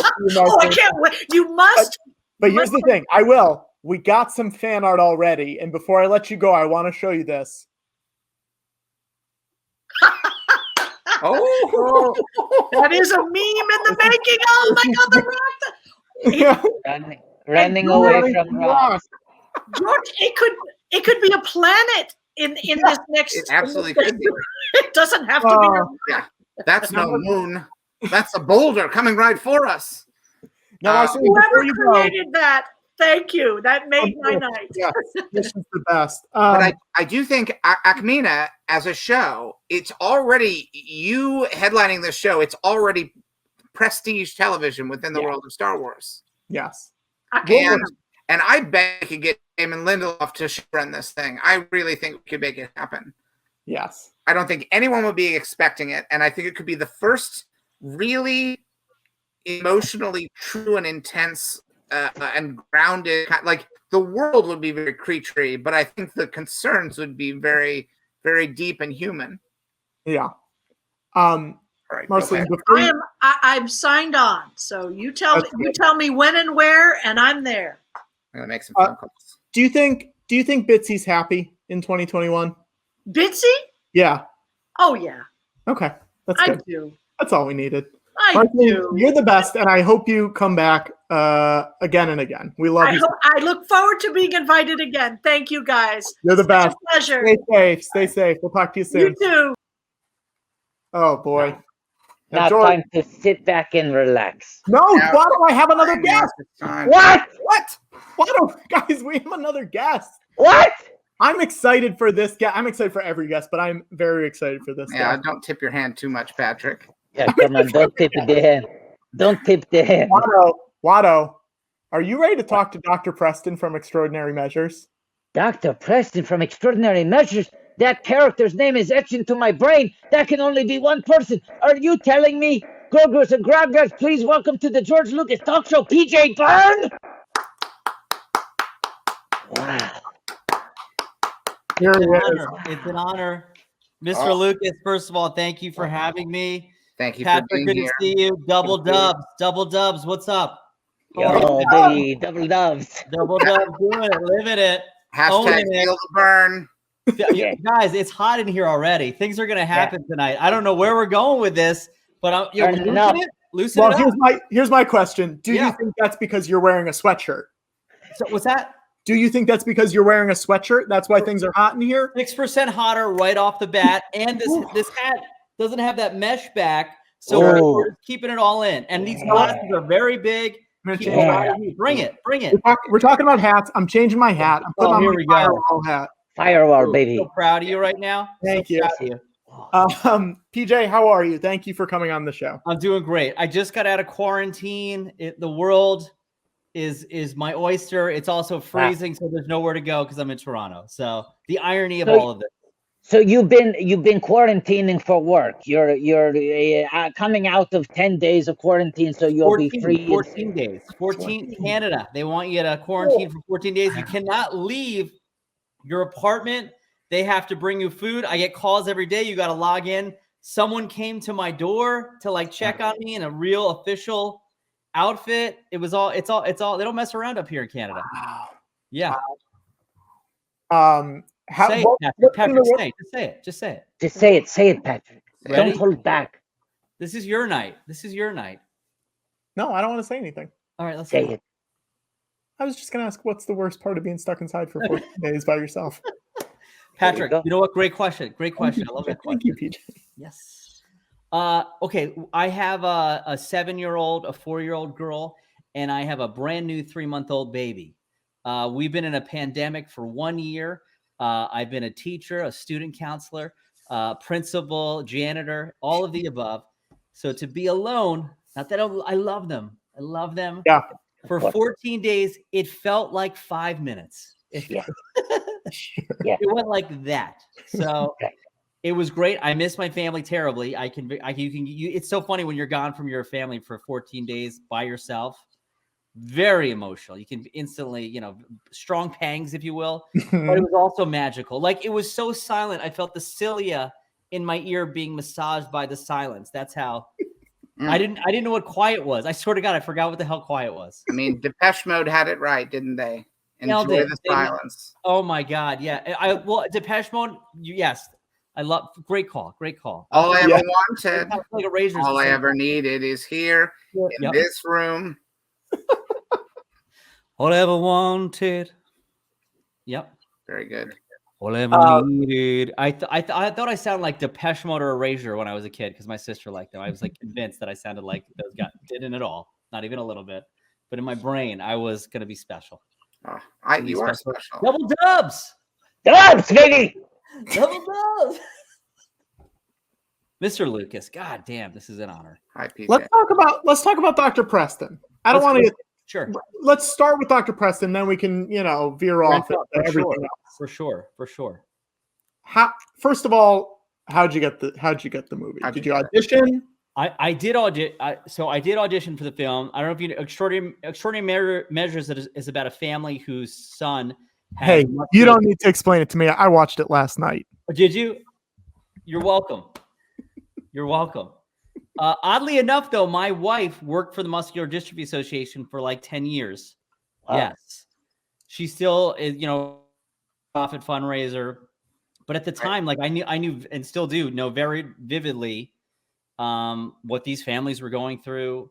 Muscular dystrophy is a brutal disease, and they found a cure for this little boy and a lot of other, and they saved a lot of their families, which is incredible. So from that moment, that's a beautiful thing to be a part of. So then we did the movie, and sort of like it's all about letting people know about the disease, and more people know about the disease, more research goes into the disease. And there's a lot of other rare, sad, horrific diseases called dwarf diseases that no one fundraises because there's no profit to be made. So, the more, people can make movies like that to just shine a light on that, the darkness of that horrific diseases or anything like that is I'm happy to be a part of all that. Yeah. So in this movie, we got Brendan Fraser. Heard of him. Yes. We got Zori Bliss herself. Yep. Kerry Russell. Yep. We got Harrison playing a quirky doctor. He's quirky. He likes classic rock. He loves it. He's really mad that they didn't buy a backup generator for the building that they built. And then, of course, we got PJ Byrne. Well, of course. I mean, the movie doesn't happen. It doesn't get greenlit if I'm not involved. So you're the money. They came to you. They said, we're so close to piecing together the overseas financing. Exactly. We need a Byrne. We have a Byrne-sized hole. And I was happy to fill it because, again, my wife worked for the Muscular Dystrophy Association. I understood the cause. I wanted to be a part of it, for sure. Now, you don't share any scenes with Harrison, but did you have any interaction with Harrison? We did. I'll never forget it. We Harrison Ford, like because I obviously love him and all the Star Wars. Yeah. We had a table read, and it was there was just like 5 of us at the table read, and it was for CBS Films, which was like Alive and Dead in like 20 minutes. Like Les Moonves wanted to branch out. We're going to start a CBS Films division. Yeah, so that was a recurring issue, by the way. Recurring issue for Les Moonves. Wanted a little too badly to branch out. He took that branch out at the smallest opportunity. Anyway, go on. Enough said. Yes, well put. Yeah, so there was some like executives there. We did. Oh, I remember. He's lovely, very cordial, super cordial, and very professional about the work. He was ready to go. We could have shot it that day. He was ready to go. You're talking Les, or you're talking Harrison? Harrison. Oh, okay. I didn't know if this was a Les story. I didn't know if this was Les Moonves. He just put it all on the table. Again, terrible. And you said, "Take it back." I heard he was nice to me, and I was like, "Oh boy, this is an interesting story." He invited me for a coffee. Yeah, and had one of those desks that the door closes when you go in. Not good. Huh. But Harrison was nice to you. He was nice to you. Beyond nice. Very eye to eye. You're meeting the big guy, the big man, big guy, the big daddy. Did you get a handshake? Did you get a handshake? Handshake, eye contact, the whole thing. There was only a couple of us. It would have been bizarre if he didn't, to be honest. It was that tight a room. What the hands feel like? What they feel like? Yeah. We've heard some contrasting reports. Yeah. I think they could have. They weren't like Did they feel like a carpenter's hand? No. Or like the hand, like the soft hand of an angel? Yeah. Okay. Yeah. All right. Soft hands. Soft hands. The majority of people have told us that he has surprisingly soft hands. Yeah. In And, a really a good warm way. heart. A warm Good heart. way. Well, that's Yeah. good. Yeah. Yeah. So, What do you? I mean, the big question let's talk about it. is, what do you think Dr. Preston's up to now? Dr. Preston, I bet he was he had some terrible terrible bedside manner, if you will. So I wouldn't be surprised, you know, in today's society when you can leave like, how was your experience with Dr. Preston? Blah, blah, blah, blah. I'm sure he was kicked out of the practice, never really rose, and I wouldn't be surprised if he has a cocaine problem. And it's just always snowing at Dr. Preston's, and you know, he's found himself, you know, maybe he might even be homeless. Oh, I got to say, this is one of Patrick's favorite things to do, PJ, is to ask people, guests on the show, where would your character be in 2021? Which I think objectively is a bad question, because the answer is struggling. This is a terrible time to be alive. Everyone. No one says that. No doing poorly. No one is like, they've been locked up since March. They don't want to bring the mood of the show down, but it really comes to the forefront when you ask someone who played a doctor, where do you think your character would be in the middle of a pandemic?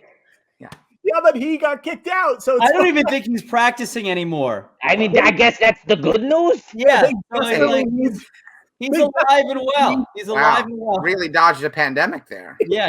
Really. He knew when to get out. He They folded, I'm out. desperately Nobody need folded. doctors. They desperately need doctors, and they're like, Dr. Preston, no, we're You good. can stay home. But he knew he did on his own. He was Kenny Rogers all day. He knew when to fold him. He knew when to pop out. Because I think if I can do a very quick impression of Dr. Preston, it would be my honor. Your kids aren't going to make it. You know, at bedside. It's the first time that it occurred to me that this character needs a web series. Yeah. Oh boy. I love you guys so much. Thanks for coming. I will say something from filming that I will always remember to this day. Mm-hmm. It was the time when cell phones really, people, you know, you're doing movies and everyone would kind of chit chat, and we were caught in this tiny room. Mm-hmm. But cell phones were really, you can actually look at yourself. It was like 2010, and I think we were getting better technology. Right. So I will never forget when they would call cut. Brendan would just take his phone out and start looking at his phone. And I remember Kerry Russell just being like a little bummed by, like, okay, and just take her for, just because it was so awkward. And obviously I was like, I'm not talking, you know, I was so young, like I knew LA, Hollywood, all that. Yeah. And this is what I always love though. They're a married couple. They're about to find out their son potentially could die. Yeah.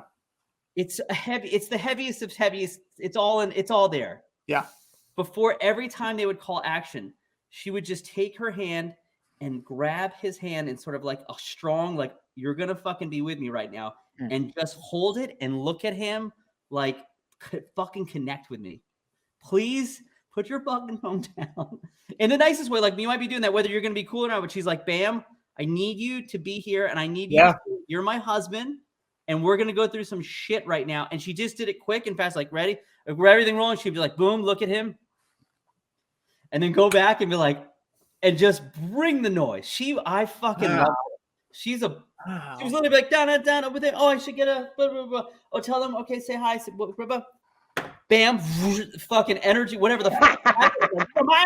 Like, wow. It was crazy. She's off the charts, brilliant. You ever watch Felicity, PJ? 3 times. Three times you'd run through the whole series? I did. Yeah, it took about 3 different weekends, and I just went all the thing. Just watched it. Yeah, front to back. Did you like it when she cut her hair? It was I you know, that's what I loved about her. I love that you know, that's what I love about her. Her long hair. Yeah. Covers America, keeps us safe, and you know, she cut it, and we have COVID. There you go. Wow, the first person brave enough to draw that line. Yeah. Well, it's 20. You know, no one drew the line. And if only someone could travel back in time and change it so she didn't cut her hair, then we wouldn't have to deal with that. Fine. Well, Dr. Preston was never going to save us. I'll tell you that right now. So someone, but But here's the thing, Dr. Preston, in that moment, she's sitting in the barber chair, could have pulled up and said, this show's not going to make it. If you get the haircut, this show's not going to make it. And that's a moment where his tough balls to the wall, no punches pulled, tell it like it is. Style. Yes, that And would have it could have worked. been like if she was vacillating, she's like, but I think it's with the kids. I might be hot. I'm like, did you invest your money wisely? And she'd be like, no. And then she's like, don't cut it. And the show continues. There you go. But that's why she's had to do so many movies and like, you know, the Americans. So yeah. So it's I guess that's the dance. More Felicity and done, or we get this whole beautiful rainbow of work. Right. Yeah. Yeah. You know, it's No, she definitely stuff. So she definitely fucked up by not letting Felicity continue for 15 years instead going on to a robust career in television, film, and theater. I blame Dr. Preston. I blame Dr. Preston. Yeah. Yeah, for sure. For sure. I mean, listen, the play that I saw her in last year, you know what it was called? What? Burn This. Burn. Burn. This. Yes. Spelled differently, but still the same feeling. Well, Still that brings me to a question. Oh, Mr. Lucas, please. 3 seasons in, you are cast in an episode of Burn Notice. Yes, sir. Did it hurt that it took 3 seasons for them to notice this burn? Look, I see a lot. This is a crazy thing. Mm-hmm. I go. Listen, if you're gonna do season 1, season 2, I'm not doing it. When you get to season 3, you call the burn. Yeah. And you can look at my resume, and it just that theme sticks through. Like, you're gonna do Final Destinations. When you get to 5, you fucking call me and I'm in. Yes. The first 4, no fucking way. I'm not touching it. I mean, So I think you understand, Mr. Lucas. I was gonna wait to season 3. That's, Get your I legs think, on me. Get the show ready. Thinking 3s, motherfucker. Motherfucker, double dubs. I mean, season 3, episode 12, Desperate Housewives, Not While I'm Around. Guess who shows up? PJ. You're welcome. You're welcome. I mean, it's one of the things you're most famous for in the business is you turned down the first 48 lodges. And when they came to you with lodge 49, you said, I don't even need to read it. I'm in. I'm in. It's like, just put me I'm in. Double dubs. You get me. You know the math, buddy. You I get it. I get it, Davey. I got the question for you. And well, here's the final thing. So, and if I happen to do like a first one, Yeah. so like Horrible Bosses, I did the first one. You're doing 2. Get me the fuck out of here. No way. I'm out. No way. Zoom, I'm not zoom. doing that. No. You turned Get it me down. 3 or 4 or 5. I'm in. You get me 1, Right. which is a miracle. I'll Yeah. never touch it again. I'm not Yeah. touching it.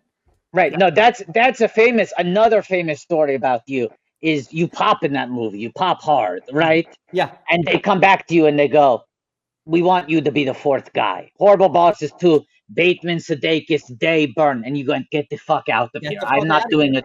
I'm not doing a 2 if I did a 1. Yeah. I wait for a 5 or I do a 1 and I'm out. I'm out. Yeah. That's it. Yes. I don't stand at the urinal and then go into the stall. It's one or the other, baby. It's I'm one or I'm the out. other, baby. It's one or the other. I don't go in the stall and Almighty. then go to the urinal. I go to 1 or 2 or then I'm out. Unless you have like some serious diarrhea and you're peeing out your ass, so you're doing everything in 1. Yeah. That's a lot of That's yeah, the a real. lot of caveats. Obviously, everyone's different, but as a general rule, I just want to Bruce be honest with you Almighty, guys. not Evan Almighty. You said Evan Almighty. I want nothing to do with it. I'm I in don't- Bruce I'm not going Almighty.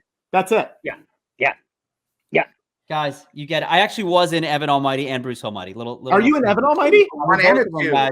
I'm in both of them. Little Oh known my fact. Urinal God, and you the are. stall. How did I miss that? You are. Are you? Do you? No, Okay, they said question you're gonna. one. Do you want to do? Do you want to do the next one? I'm like, no fucking way, Bruce Almighty 2. I'm gonna do. You know what I'm saying? I only do the ones on those. Boom, boom. Yeah. Yeah. Right. In a way, you were like, this isn't Bruce 2. This is Evan 1. And I'm Yeah. in. And I'm in. Yes. And let you me- hypothetically, you could be playing the same character, or you could be playing different characters. That was my question. Absolutely. Bruce Almighty. I looked at it as the same exact character. Well, he's panicked newsroom staffer Right. in Bruce Almighty, and then Evan Almighty, you're Evan's staffer. Welcome. Yeah. Guys, Who's I'm saying Stafford? you're welcome. Yeah. You're So welcome. you and Steve Carell are the only 2 actors in both movies. True. And I would argue, Right. The transformation that character goes through off screen between Bruce Almighty and Evan Almighty is more radical than any change between your two characters in the two different movies. Absolutely. Same pay Yeah. scale, by the way. Same pay Yeah, scale absolutely. for both jobs. Are Newsroom you staffer and a congressional staffer. Same price tag. are you disappointed that they have yet to pull the trigger on Staffer Almighty? That's the thing, because he set the template for you. You pop into one movie, they bump you up to Almighty in the next one. You pop and you get the bump. That's Guys, the deal. That's I the don't deal. want They to. laid I it don't out there. want to launch. They popping, you get the bump. Oh, I get the also bump. I hate to ruin Watto's theory. I You don't want to forgot, launch any rumors. you But forgot about God, Watto. God. So there are three holdover characters. Evan, God, and Staffer are the only three links between the two movies. 3. I think in 3 is motherfucker. I want someone to go onto the IMDb pages and put that PJ Byrne's character is a holdover continuation of his character from Bruce Almighty and flip it. it might be the greatest movie of all time, Staffer Almighty. Staffer Almighty. I mean, think about it. I mean, the fan art is on its way. Yeah. Let's get, or PJ, why not just a mini series? Just a mini series. That's the all thing. we need. That's the thing now. Nowadays, Yes. that you don't necessarily want to sequel it. You maybe want to Cobra Kai it, and maybe maybe the staffer gets the series, which is really the sweeter gig. But let's make it feel special. Let's announce it as a limited series event. Yeah.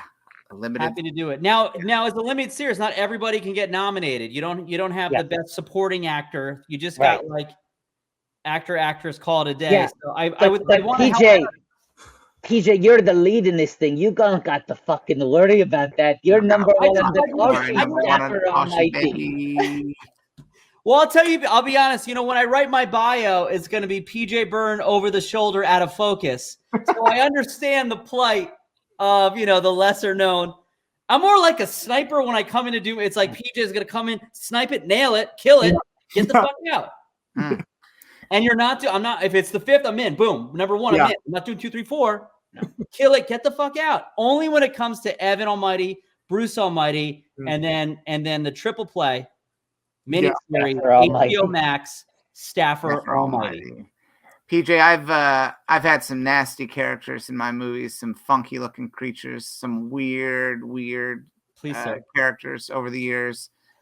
Sometimes I wander through the creature shop and I think, what are we doing, man? Yeah. What was it like to play Neil Cavuto? It was the hardest and most honorable part I've ever played in my life. Let's be honest. Mm-hmm. By the way, from Waterbury, Connecticut, little known fact, where my wife is from. We got a Connecticut boy right here in the box. See where you're from. I'm from Enfield, which is the opposite of Waterbury, way the hell up there. Oh wow, yeah, a little colder. Yeah, Waterbury. Oh, Waterbury. He's from the same town as my wife. I know, great. So did you guys like have lunch together, like to talk about the character? Yeah, we met for a couple of weeks. I followed him to the office. I was a staffer for him for about 3 weeks, and it just slipped right into that seamlessness. Seamlessness.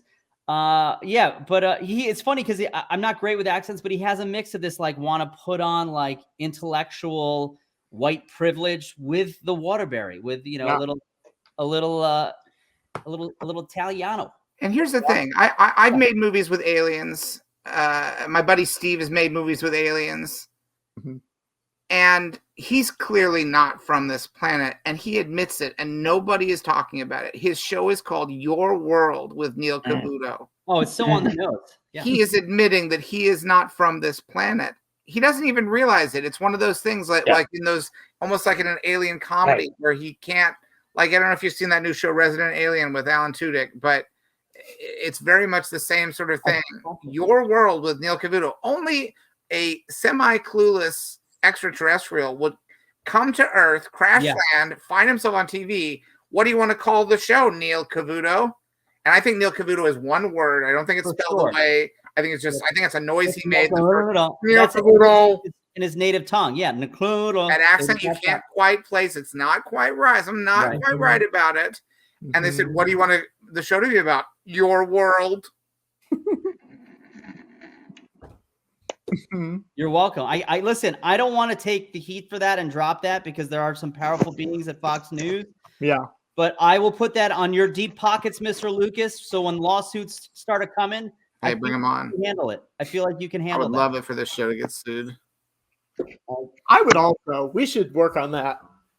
I would love it. I mean, we don't really want that. We could have made that happen already. If we recorded, so we can do that. What do you think you'll ever run into him? Yeah, maybe back in Waterbury. Maybe, right? Yeah, I go back and visit, my wife's family quite a bit. Yeah. Yeah, and Waterbury is Americana. The fact that he's from Waterbury, Connecticut, is very telling. It was very big during the war, World War II. A lot of factories made a lot of munitions. It was considered the button capital. Timex was headquartered there. So interesting how time and just think about it, Mr. Lucas. Yeah. Your world, Waterbury. There is a question that was brought up in the chat. We don't often solicit questions from the chat, but sometimes one comes up that is too good to leave unasked. Okay. And so I want to. Staffer? Who knows? It's an anonymous username. PJ, we don't know who any of these freaks are. We don't know who any of these freaks are. So I love them all. Marquez, the GM, asks, is PJ Byrne aware that people thirst after Bolin? Of course, they speak of your character that you voiced on the very popular, beloved The Legend of Korra. They thirst after me. Yeah. Yes. They think Bolin can get it. Are you aware? I just told you that. This feels like you didn't know. This feels like you're just finding out right now. You seem surprised that maybe, perhaps Bolin is Bay. Maybe. Bolin is Bay AF. Yeah, maybe. Perhaps. I'm so red-faced with that one. I can't touch it. My brain's imploding. Talk us through. Wait, he's flustered. Yes, I am, Winter Pam, for sure. I'm devastated by this. How should I answer this? Help me, triple dubs. Look, were you aware? No. Conclusive, no. You are not aware. Now, respond. How does it make you feel? Bashful, honored. Bashful. I mean, look at this guy. Look at him. That guy. Bolin, more like swollen. That guy brings the noise. That guy, more like swole AF. Swole AF, they should call him. Yeah. What a hunk. What a hunk. I mean, he's my alter ego, I guess, because I don't look like that. I just have to be good looking enough for my wife to say, let's try to have 3 kids. That's it. Yeah. So that's about it. That's it. You should tell the people thirst after Bolin. A trilogy of kids. I have a trilogy. Exactly. That's why, dude, I'm Staffer Almighty. I'm telling you guys. PJ, Big Little Lies. Sir. Famously not a comedy. And yet your character has a very funny name. Your character's name is Principal Warren Nipple. Nepal, I would like to say. Nepal. No. I guarantee you no child who goes to this school within the world of that show has not made the kids are crueler than any club comedian. I guarantee the reason that the writers put that name in there is that they know whether it's ever addressed in the world of the show, the kids call that principal Principal Nipple. I have some bad news for you. More than a few times, graffiti has been painted over. American graffiti. A lot of money. Yep. Yes. Double dubs. PJ, I have some bad news for you. Sorry. I understand that an actor is always very protective of the characters they played, especially something like Big Little Lies that became such a cultural phenomenon. You went back for a 2nd season, all of that. Yep. I don't want to be the one to tell you. This is not like the Bolin is Bay news, which is good. I regret the corn to be the one to inform you that on more than one occasion, children at that school have behind his back called the principal. Don't do it. Don't. Purple Nepal. Purple Nepal. They do it. It's not, don't shoot the messenger. It's been done. It's not me. It was the kids. Yeah, if you're going to be mad at anyone, don't be mad at us. Be mad at the fictional children. Not even the actors who played those roles. No. Be mad. You're mad at imaginary children. You're mad at Ziggy. Mad at Ziggy. Devastated. They're not real. No. You're real. Yes. You I'm are mad. real. I'm mad at that little boy who pushed him, but who are twins in real life, but on the show just one. So that's a little heady. Mm-hmm. So I'm double mad, I guess. Yeah. You're enemies with young Sheldon. For sure. Oh, Sheldon, you knew he ran the show. Smart kid. In real life, too. He ran the show.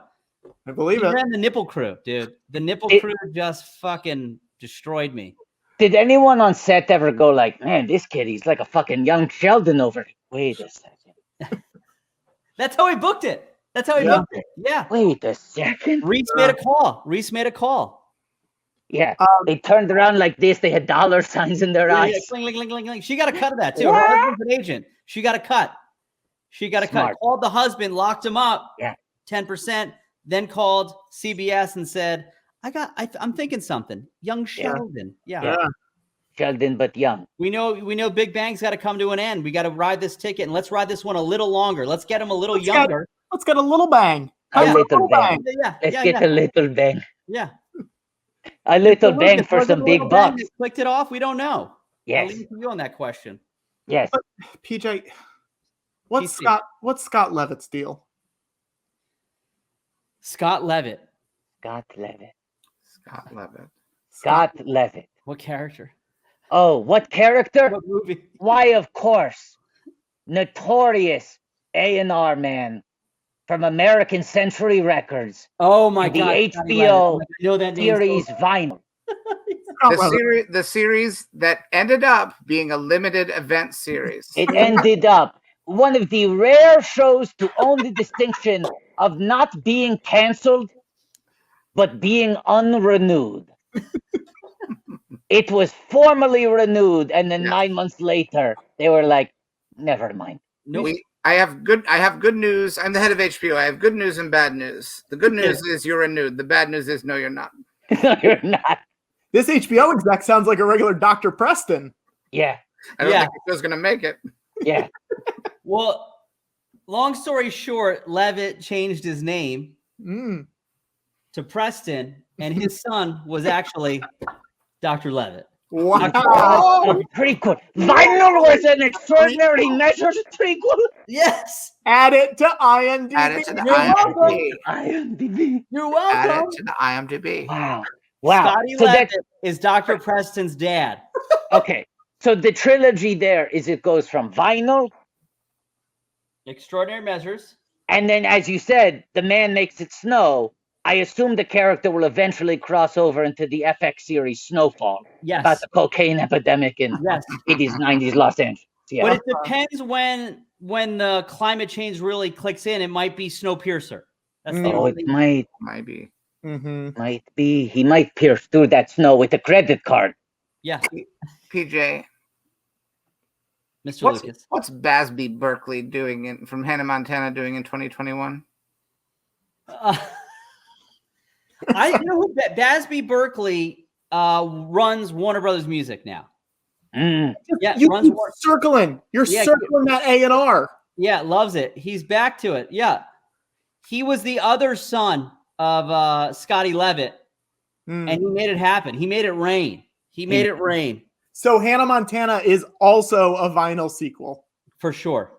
Absolutely. I mean, that was known. I feel like that was known. I feel like that was a cornerstone of Scorsese's pitch, was like, look, I have a big plan. It would take 7 seasons, but eventually we fall straight into Hannah Montana. And this is the thing. I mean, you've worked with Marty. And Twice you worked with Marty. Yeah. That guy right there. There he is. There he is.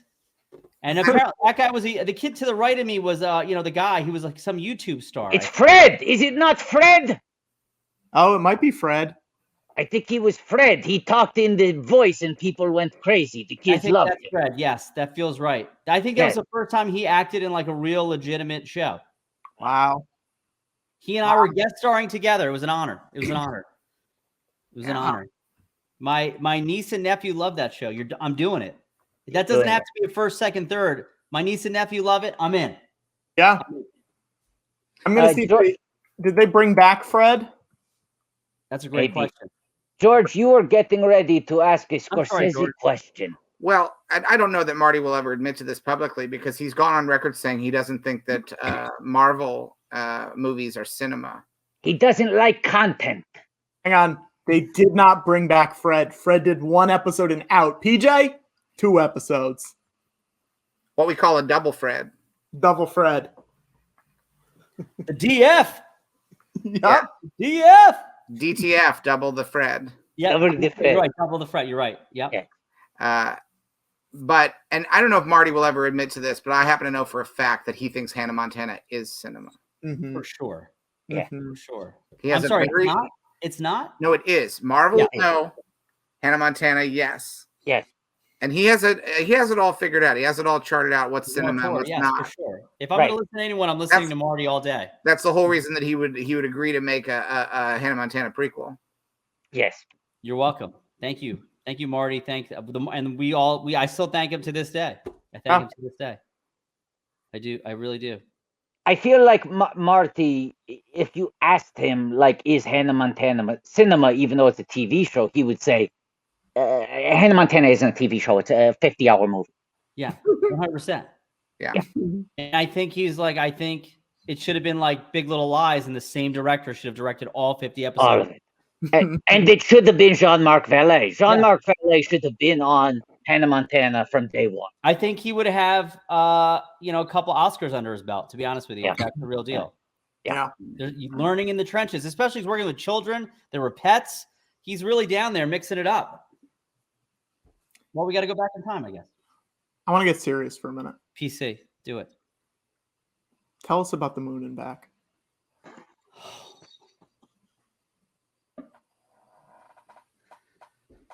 The moon and back.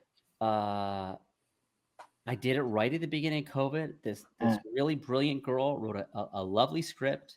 Mm-hmm. It will be the least I've ever gotten paid in film, in the history of film. Mm-hmm.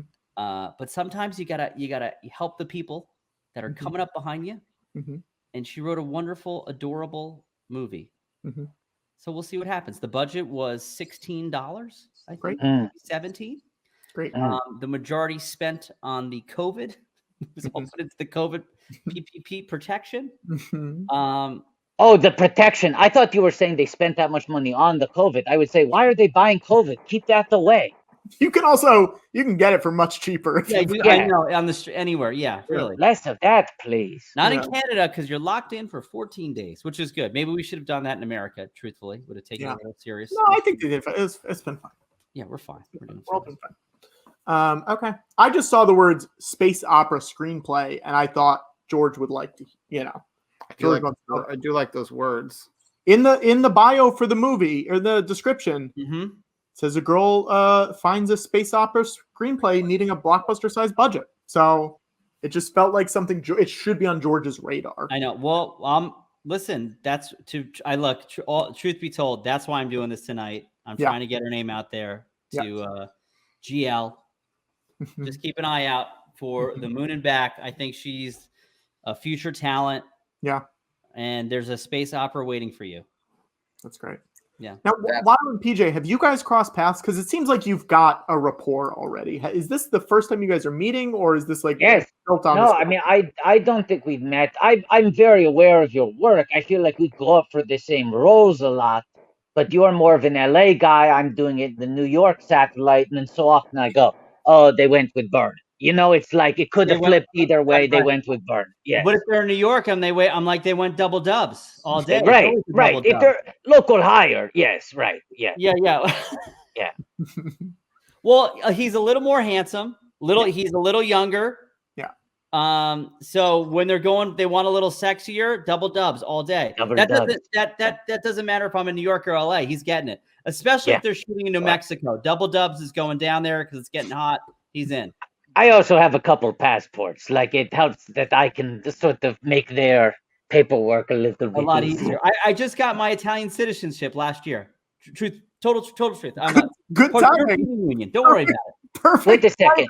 So, George, watch out, buddy. Watch out. George looks very shocked. George looks aghast, like something just happened. That's no moon. That's no moon. That's the moon and back. Were you waiting 2 minutes to do that? Yeah, Patrick interrupted me. Did I? Yeah. Oh. Well, that's very nice of you to talk about Watto like that. You haven't even seen his chameleon-esque energy that he's been showing off today. I have not. No, I'm so No. sorry. Can I get a little, can I get like a 10-second just update, redo, share with Well, me? let's I don't wanna let's put you do on the this. spot. There was a third monologue that was requested. I could That's perform. not even what I'm talking about. I'm talking about how you're able to transform yourself. Oh, okay. I thought he was talking about line readings, embodying a character from the inside. He's talking about, as you know, PJ, another big difference between you and I, and a reason why often they'll hire you instead, is I am far more expensive. Not because my quote is high, but because I'm CGI, right? It adds a lot to their effects budget to have me come in as like I an know. under 5 or something, right? It's just often not worth it. But But you I've sorry. You, No, I mean, what you you- should think about it. You know what? I talk to people about this. Like, why'd you Yeah. get it? Well, and they always tell me why I got the part over you. Yeah. It's and I listen. This is up to you. You know, it's like how you see yourself. They always say the nose, right? Mhm. So You're- we can you're see talking you in front snip, of anybody, maybe. but once you always turn your head, it is Yeah. so goddamn hard, right? Yeah. To Yeah. CGI around that little piece because it's not Right. natural. Right. Yeah. Well, To- this is what I realized. There's not much I can do, but I've hacked the mainframe and I figured out how to transform myself a little bit as an actor, how to Yeah. expand my range a little bit. Okay. So, like, for example, let's say here, like, this is Red Watto now. I like green Watto. I'm afraid of all of them because the heat. Yeah, that's Yeah. What about Green Watto? Green Watto. I'm intimidated by that, but you got to be careful because then some kids are going to take that green and play with you, dude. Yeah. Well, listen, if the kids are listening, I want to use my platform for good. Right. Be Okay. best. Be best. Watto says gay rights.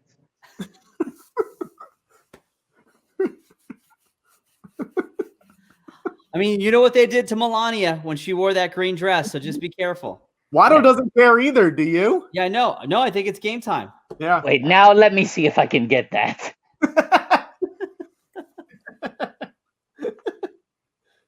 George, are you okay? George? George, you all right, buddy? Yeah, I'm great.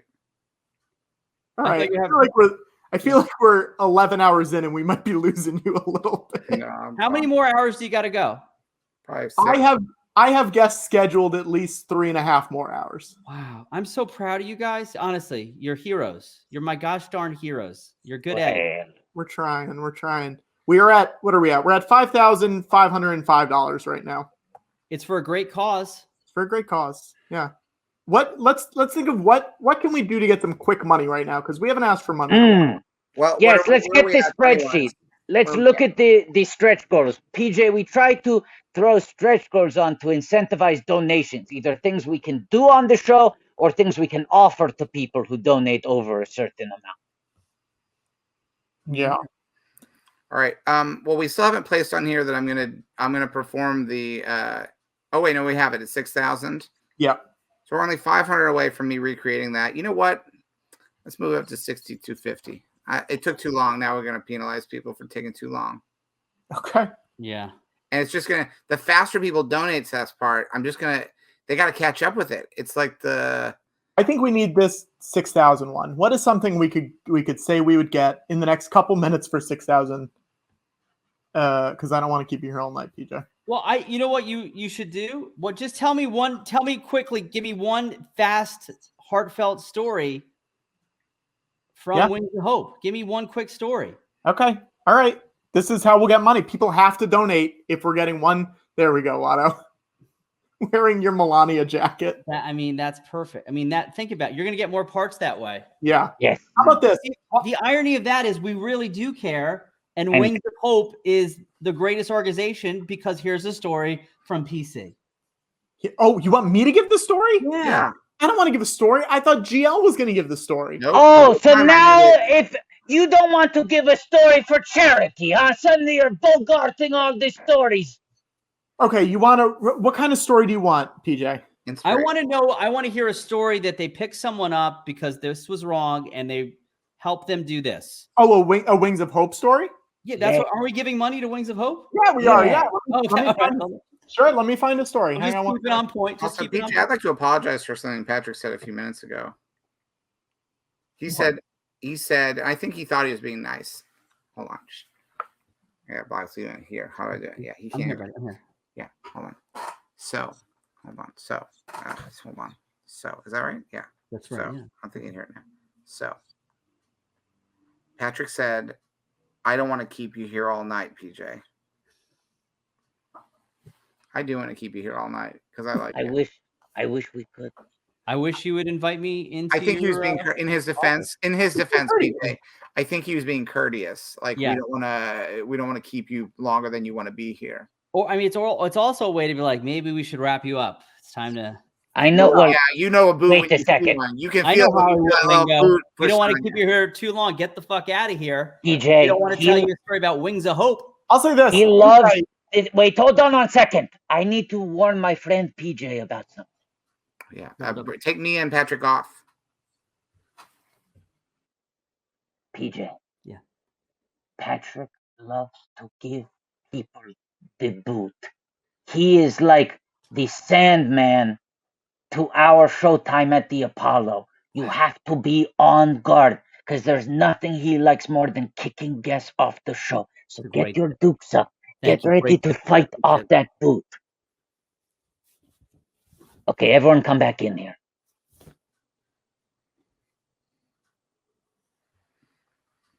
Patrick, anything you want to say? Anything you want to say, Patrick? Yeah. Any stories you want to share? Yeah. Travis Can for we take, protecting me as can well. we take George and Watto off? And I just want to talk to PJ. Yeah, yeah. Let's go. I love you guys. I love you guys.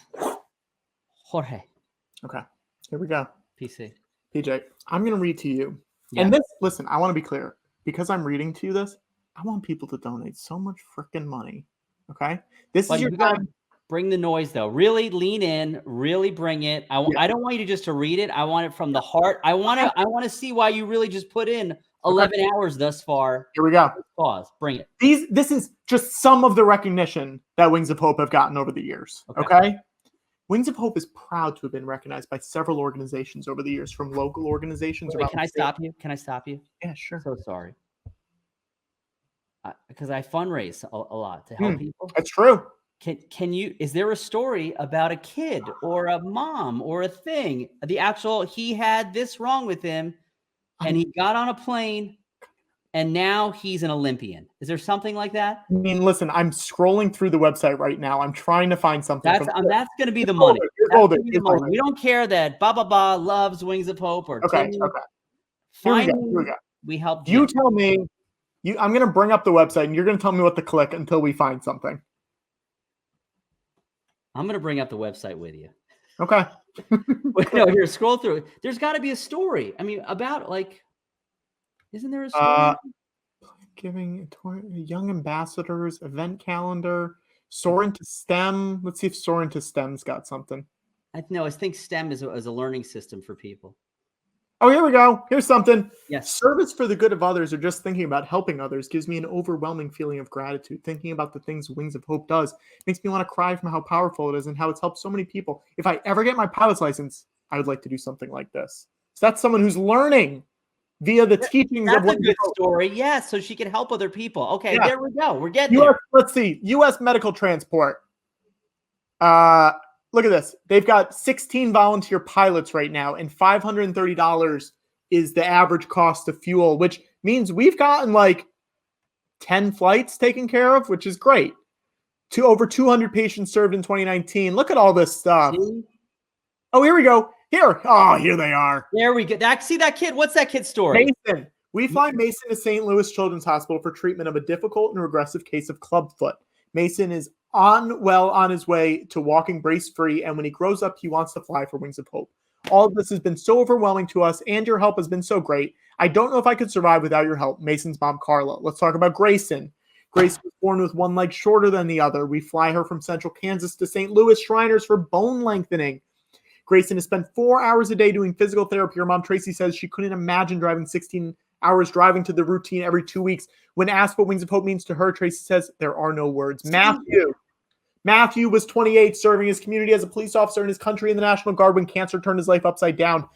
Treatments at his local hospital in Mississippi were not helping, so we flew Matthew to the Mayo Clinic in Rochester, Minnesota, a 15-hour trip by car, because Matthew was able to get the most advanced care for his particular type of cancer. He is now in remission.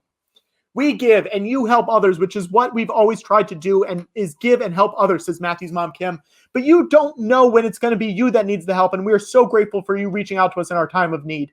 Elizabeth was born premature with mild cerebral palsy. Elizabeth spent the first 5 years of her life pulling herself around using her forearms, aka doing the military crawl. We flew Elizabeth from rural Kansas to St. Louis Shriners Hospital for major surgery and continue to fly her for post-op treatments. Now she is walking with a walker. Amerlin's lower leg had to be amputated shortly after birth. We fly her from Kansas to St. Louis Shriners every 8 to 10 months to have prosthetic lengthened. Amerlin loves flying in Wings of Hope plane. We love seeing the progress she's made. Do you want to read this last one about Griffin and Owen, PJ? You do it. Okay, Griffin and Owen are not related, but their stories are incredibly similar. They were born both in the same month and year with the same condition, clubfoot. When they were just weeks old, we started flying both of them from their hometown in St. Louis Children's Hospital to see a doctor nationally renowned for his non-surgical treatment of clubfoot. They were both walking before they turned 2 and are now hitting all their developmental milestones. At Thanksgiving, our 7-year-old daughter was making leaves that showed things she thought was beautiful for. She made a beautiful leaf, and on it she wrote, "I'm thankful for Wings of Hope because they helped fix my brother's feet. We couldn't have said it better ourselves. We know we wouldn't be where we are in Griffin's journey in medical diagnosis without all of you. Thank you once again for investing in our son's life and giving us hope for a bright future." Griffin's mom, Amanda. Wings of Hope means that this little boy gets to walk and run and play. If we were still getting treatment at home, I don't see that we would be where we are today. We hit a wall, and Wings of Hope has allowed us to fly over that wall and give him so much more than we could have given him at home. Owen's mother, Jana. Dude, there you go. We better get some. Come on, ABC closing. Can I give $100? Absolutely, you can. One. Absolutely, you can. One. Now we're gonna switch over streams. PJ, you're welcome to join us if you want to pop into the next stream with us. It's up to you. I don't know what you're doing tonight. It's up to you. I'm not. I can't tell if he wants to get me out of here, Triple Dubs. I'm not. I don't know. It's like he's got the boot right out the frame, and he's threatening to use it. He's a great big bluffer with a double boot. Yeah. Can I give $100? Yes, absolutely. To get out? Is it you're requesting to get out? You want to pay $100 exit fee? Yeah. Isn't that? I think that's appropriate, especially after hearing those amazing stories about all those children, right? Yeah. You did a good job with the stories, and PJ, you did a very good job coaching him. Yes. Double dubs. And that's what it's about. You gotta go right for the heart. You gotta tell the truth. Just tell the truth and mean it. And then you can help. Much like Will Smith in Concussion, you gotta tell the truth. You gotta tell the truth. Tell the truth. Tell the truth. Same thing. And that's what George Lucas has been doing his whole career, just telling the truth. Tell the truth. Well, PJ, if you wanted to donate $100, tell me how I do that. I don't know how to do that. Let's help everybody. I'll tell you what to do. You can go to bit.ly/GLTS4. Can we get that bigger? We had it a bigger. Yes, we have earlier, it on. Right? Here we go. Here we go. That's what I want. /GLTS4, and that's the link that people can use to donate right now. And think of the stories, all the stories Patrick told you. He's put a face, he's put names. These aren't impersonal anymore. These donations are going to help those children. Not only did they help that one little boy, is it Mason? I think it was Mason. Mason, I think it was Mason. Not only did they help him live like an incredible life, fulfilled, if you will, he wants to be a pilot to help other people. Yes, that's what we need. And now's the time to donate if you guys are going to toss in any money. I'm doing it. We have to switch over streams. PJ. But I love you guys. I'm so proud of you. Keep crushing. Come back, PJ. Come back. I love you. We'll see ya. Bye-bye.